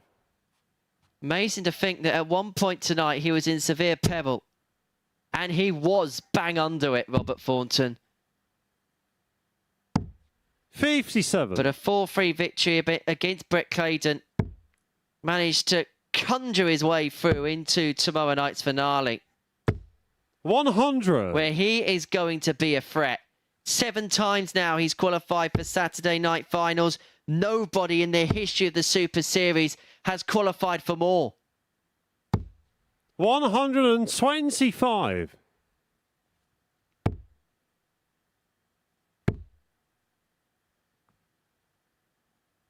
Is 7 going to be heaven for the 100. Fawn tomorrow night? We're going to find the answers out to that in due course. Heneghan ain't giving up without a fight. And that would have been the 6th max of the match. In fact, Heneghan's only 2 180s was in that leg where he was teeing up the 9. 125. And Thornton now on the cusp of the match. And Heneghan needs to find something big and something big right now. Another one of them. 99. Robert, you require given him a 91. Possible poke at tots, but Thornton for the match goes bullseye first. And so it gives him 1 dart at Game, tops. shot, And that is all and the Thornton match. needs Robert in the Thornton. end. As he gets the better of Conor Heneghan by 4 legs to 2. There's a nice little embrace from the pair at the end of that one. It is Thornton who wins a real ding-dong battle there. 96 the average, 3 maximums, a 112 finish to boot. He gets the better of Conor Heneghan by 4 legs to 2. We're going to see the pair tomorrow night at the finals. Thornton 4, Heneghan 2. Yeah, thank you very much, Henry. Yeah, a great ending to the night for Robert Thornton. It could have been so different. We'll take a look at the results for the evening. Thornton, well, it all started horribly, and it could have gone horribly wrong. Yeah, there was moments in the commentary box. I literally turned up tonight and I clearly wrote the story already that the top 3 were going to go through. Well, they did, but not how I anticipated it was to go through. And that mid-match there was some really pivotal moments there. And really, Robert got away with it near the end, but demonstrated his qualities in that final game. He certainly did. Brett Clayton losing his first match there, but he was actually the first player to make it through, and we saw a real moment of sort of amazement from Clayton as he hit that winning double to qualify, sort of looked up to the heavens and just let it all sort of sink in, because he struggled last time he was here. Yeah, like I said, he has to play with intensity, because when he'd qualified his final game without the intensity, and it was a beautiful first start, and like sometimes it's just to look up like that, because none of us were talking about him. And I think he just had a point to prove. It was a tough group. He was the first to qualify, and, you know, fair play to him and good luck to him tomorrow night. We were all talking about Conor Heneghan, and he didn't let anybody down. He's always made it through to finals night, and he did it again. Fantastic stuff over the last couple of nights from the Irishman. Yeah, I'm a big fan. I'm a big fan. And he's got that, like I say, he's got that game where he could be really dynamite tomorrow night. It sort of feels like it's more of a knockout rather than playing in a round robin where he can lose some here and there. He'll have a big part to play tomorrow for sure. Okay, and Robert Thornton, in the end, making it through as well, despite at one moment looking like he was heading out. It's been an interesting night for Thornton. We said never write him off, and just at the moment when we started to, he came out swinging. He's downstairs talking to Henry. Robert, many congratulations through to tomorrow night, but a little bit of hard work in the end. Yeah, it was. I mean, I come in, I felt comfortable tonight, which is unusual because I usually feel nervous. And I lost the first 2 games and I was under pressure then, and I dug it out a little bit. It was always in your hands, even though obviously that game against Brett, you knew if you win, you went through. And how do you kind of feel going into that particular encounter? To be honest with you, I wasn't sure if I'd went through, if I'd beat Brett. I don't look at points. I don't look at leg differences and stuff like that. I got there and I play my darts, and if they're good enough on the day, then I go through. And it just so helps that my last 2 games I won it and I got through. And then that final game there against Connor, you say some real good stuff for that one. Yeah, it was weird. I felt, actually, don't get me wrong, I mean, I felt good coming into tonight, but when I got here, I felt kind of tired a little bit, if you know what I mean. I think it was because I chilled out too much today. And then I found my second wind in that last game. It was a little bit mental. Right, back through to Saturday night final. You know the question I'm about to ask you. Nobody's qualified for a Saturday night here more often than you have. It's the 7th time you've qualified for a Saturday night final. Surely, Robert, it's your time, isn't it?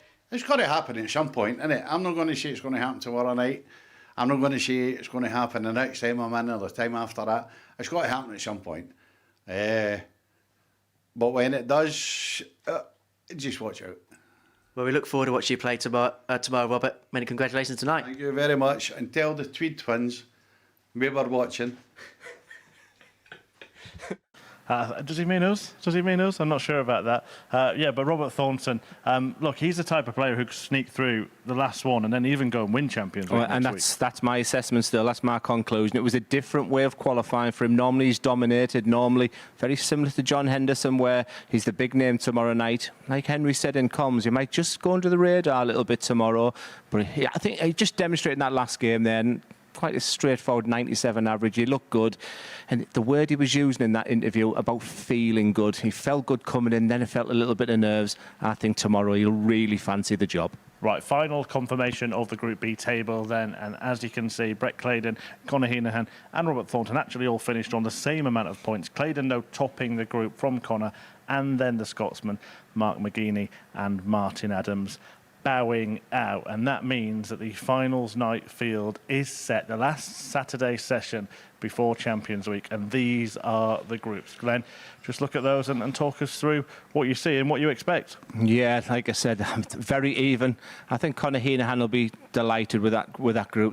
They're both tough. Yeah, I'm talking, like I said, Lewis Gurney is a player I'm excited to see tomorrow, and just look at that last 2 names, Brett Clayton against Robert Thornton. They've just literally come off playing each other there. The importance of playing a game, that might have an impact tomorrow. And that's why Robert getting over the line there against Brett early doors. It could be really important going into that. Go on then, give us a name. I'm going to stick with Robert Thornton. Robert Thornton then, Glenn says, to win this final week, and then it's Champions Week getting underway on Monday. So do tune in from 7:30 live on the MODUS Super Series YouTube channel tomorrow for the group games, and then from 10 p.m. we will be live on Sporty Stuff TV for the semis and final to decide who takes the last place in that Champions Week field. So from us, the Tweed twins here at the MODUS Super Series, it's good night.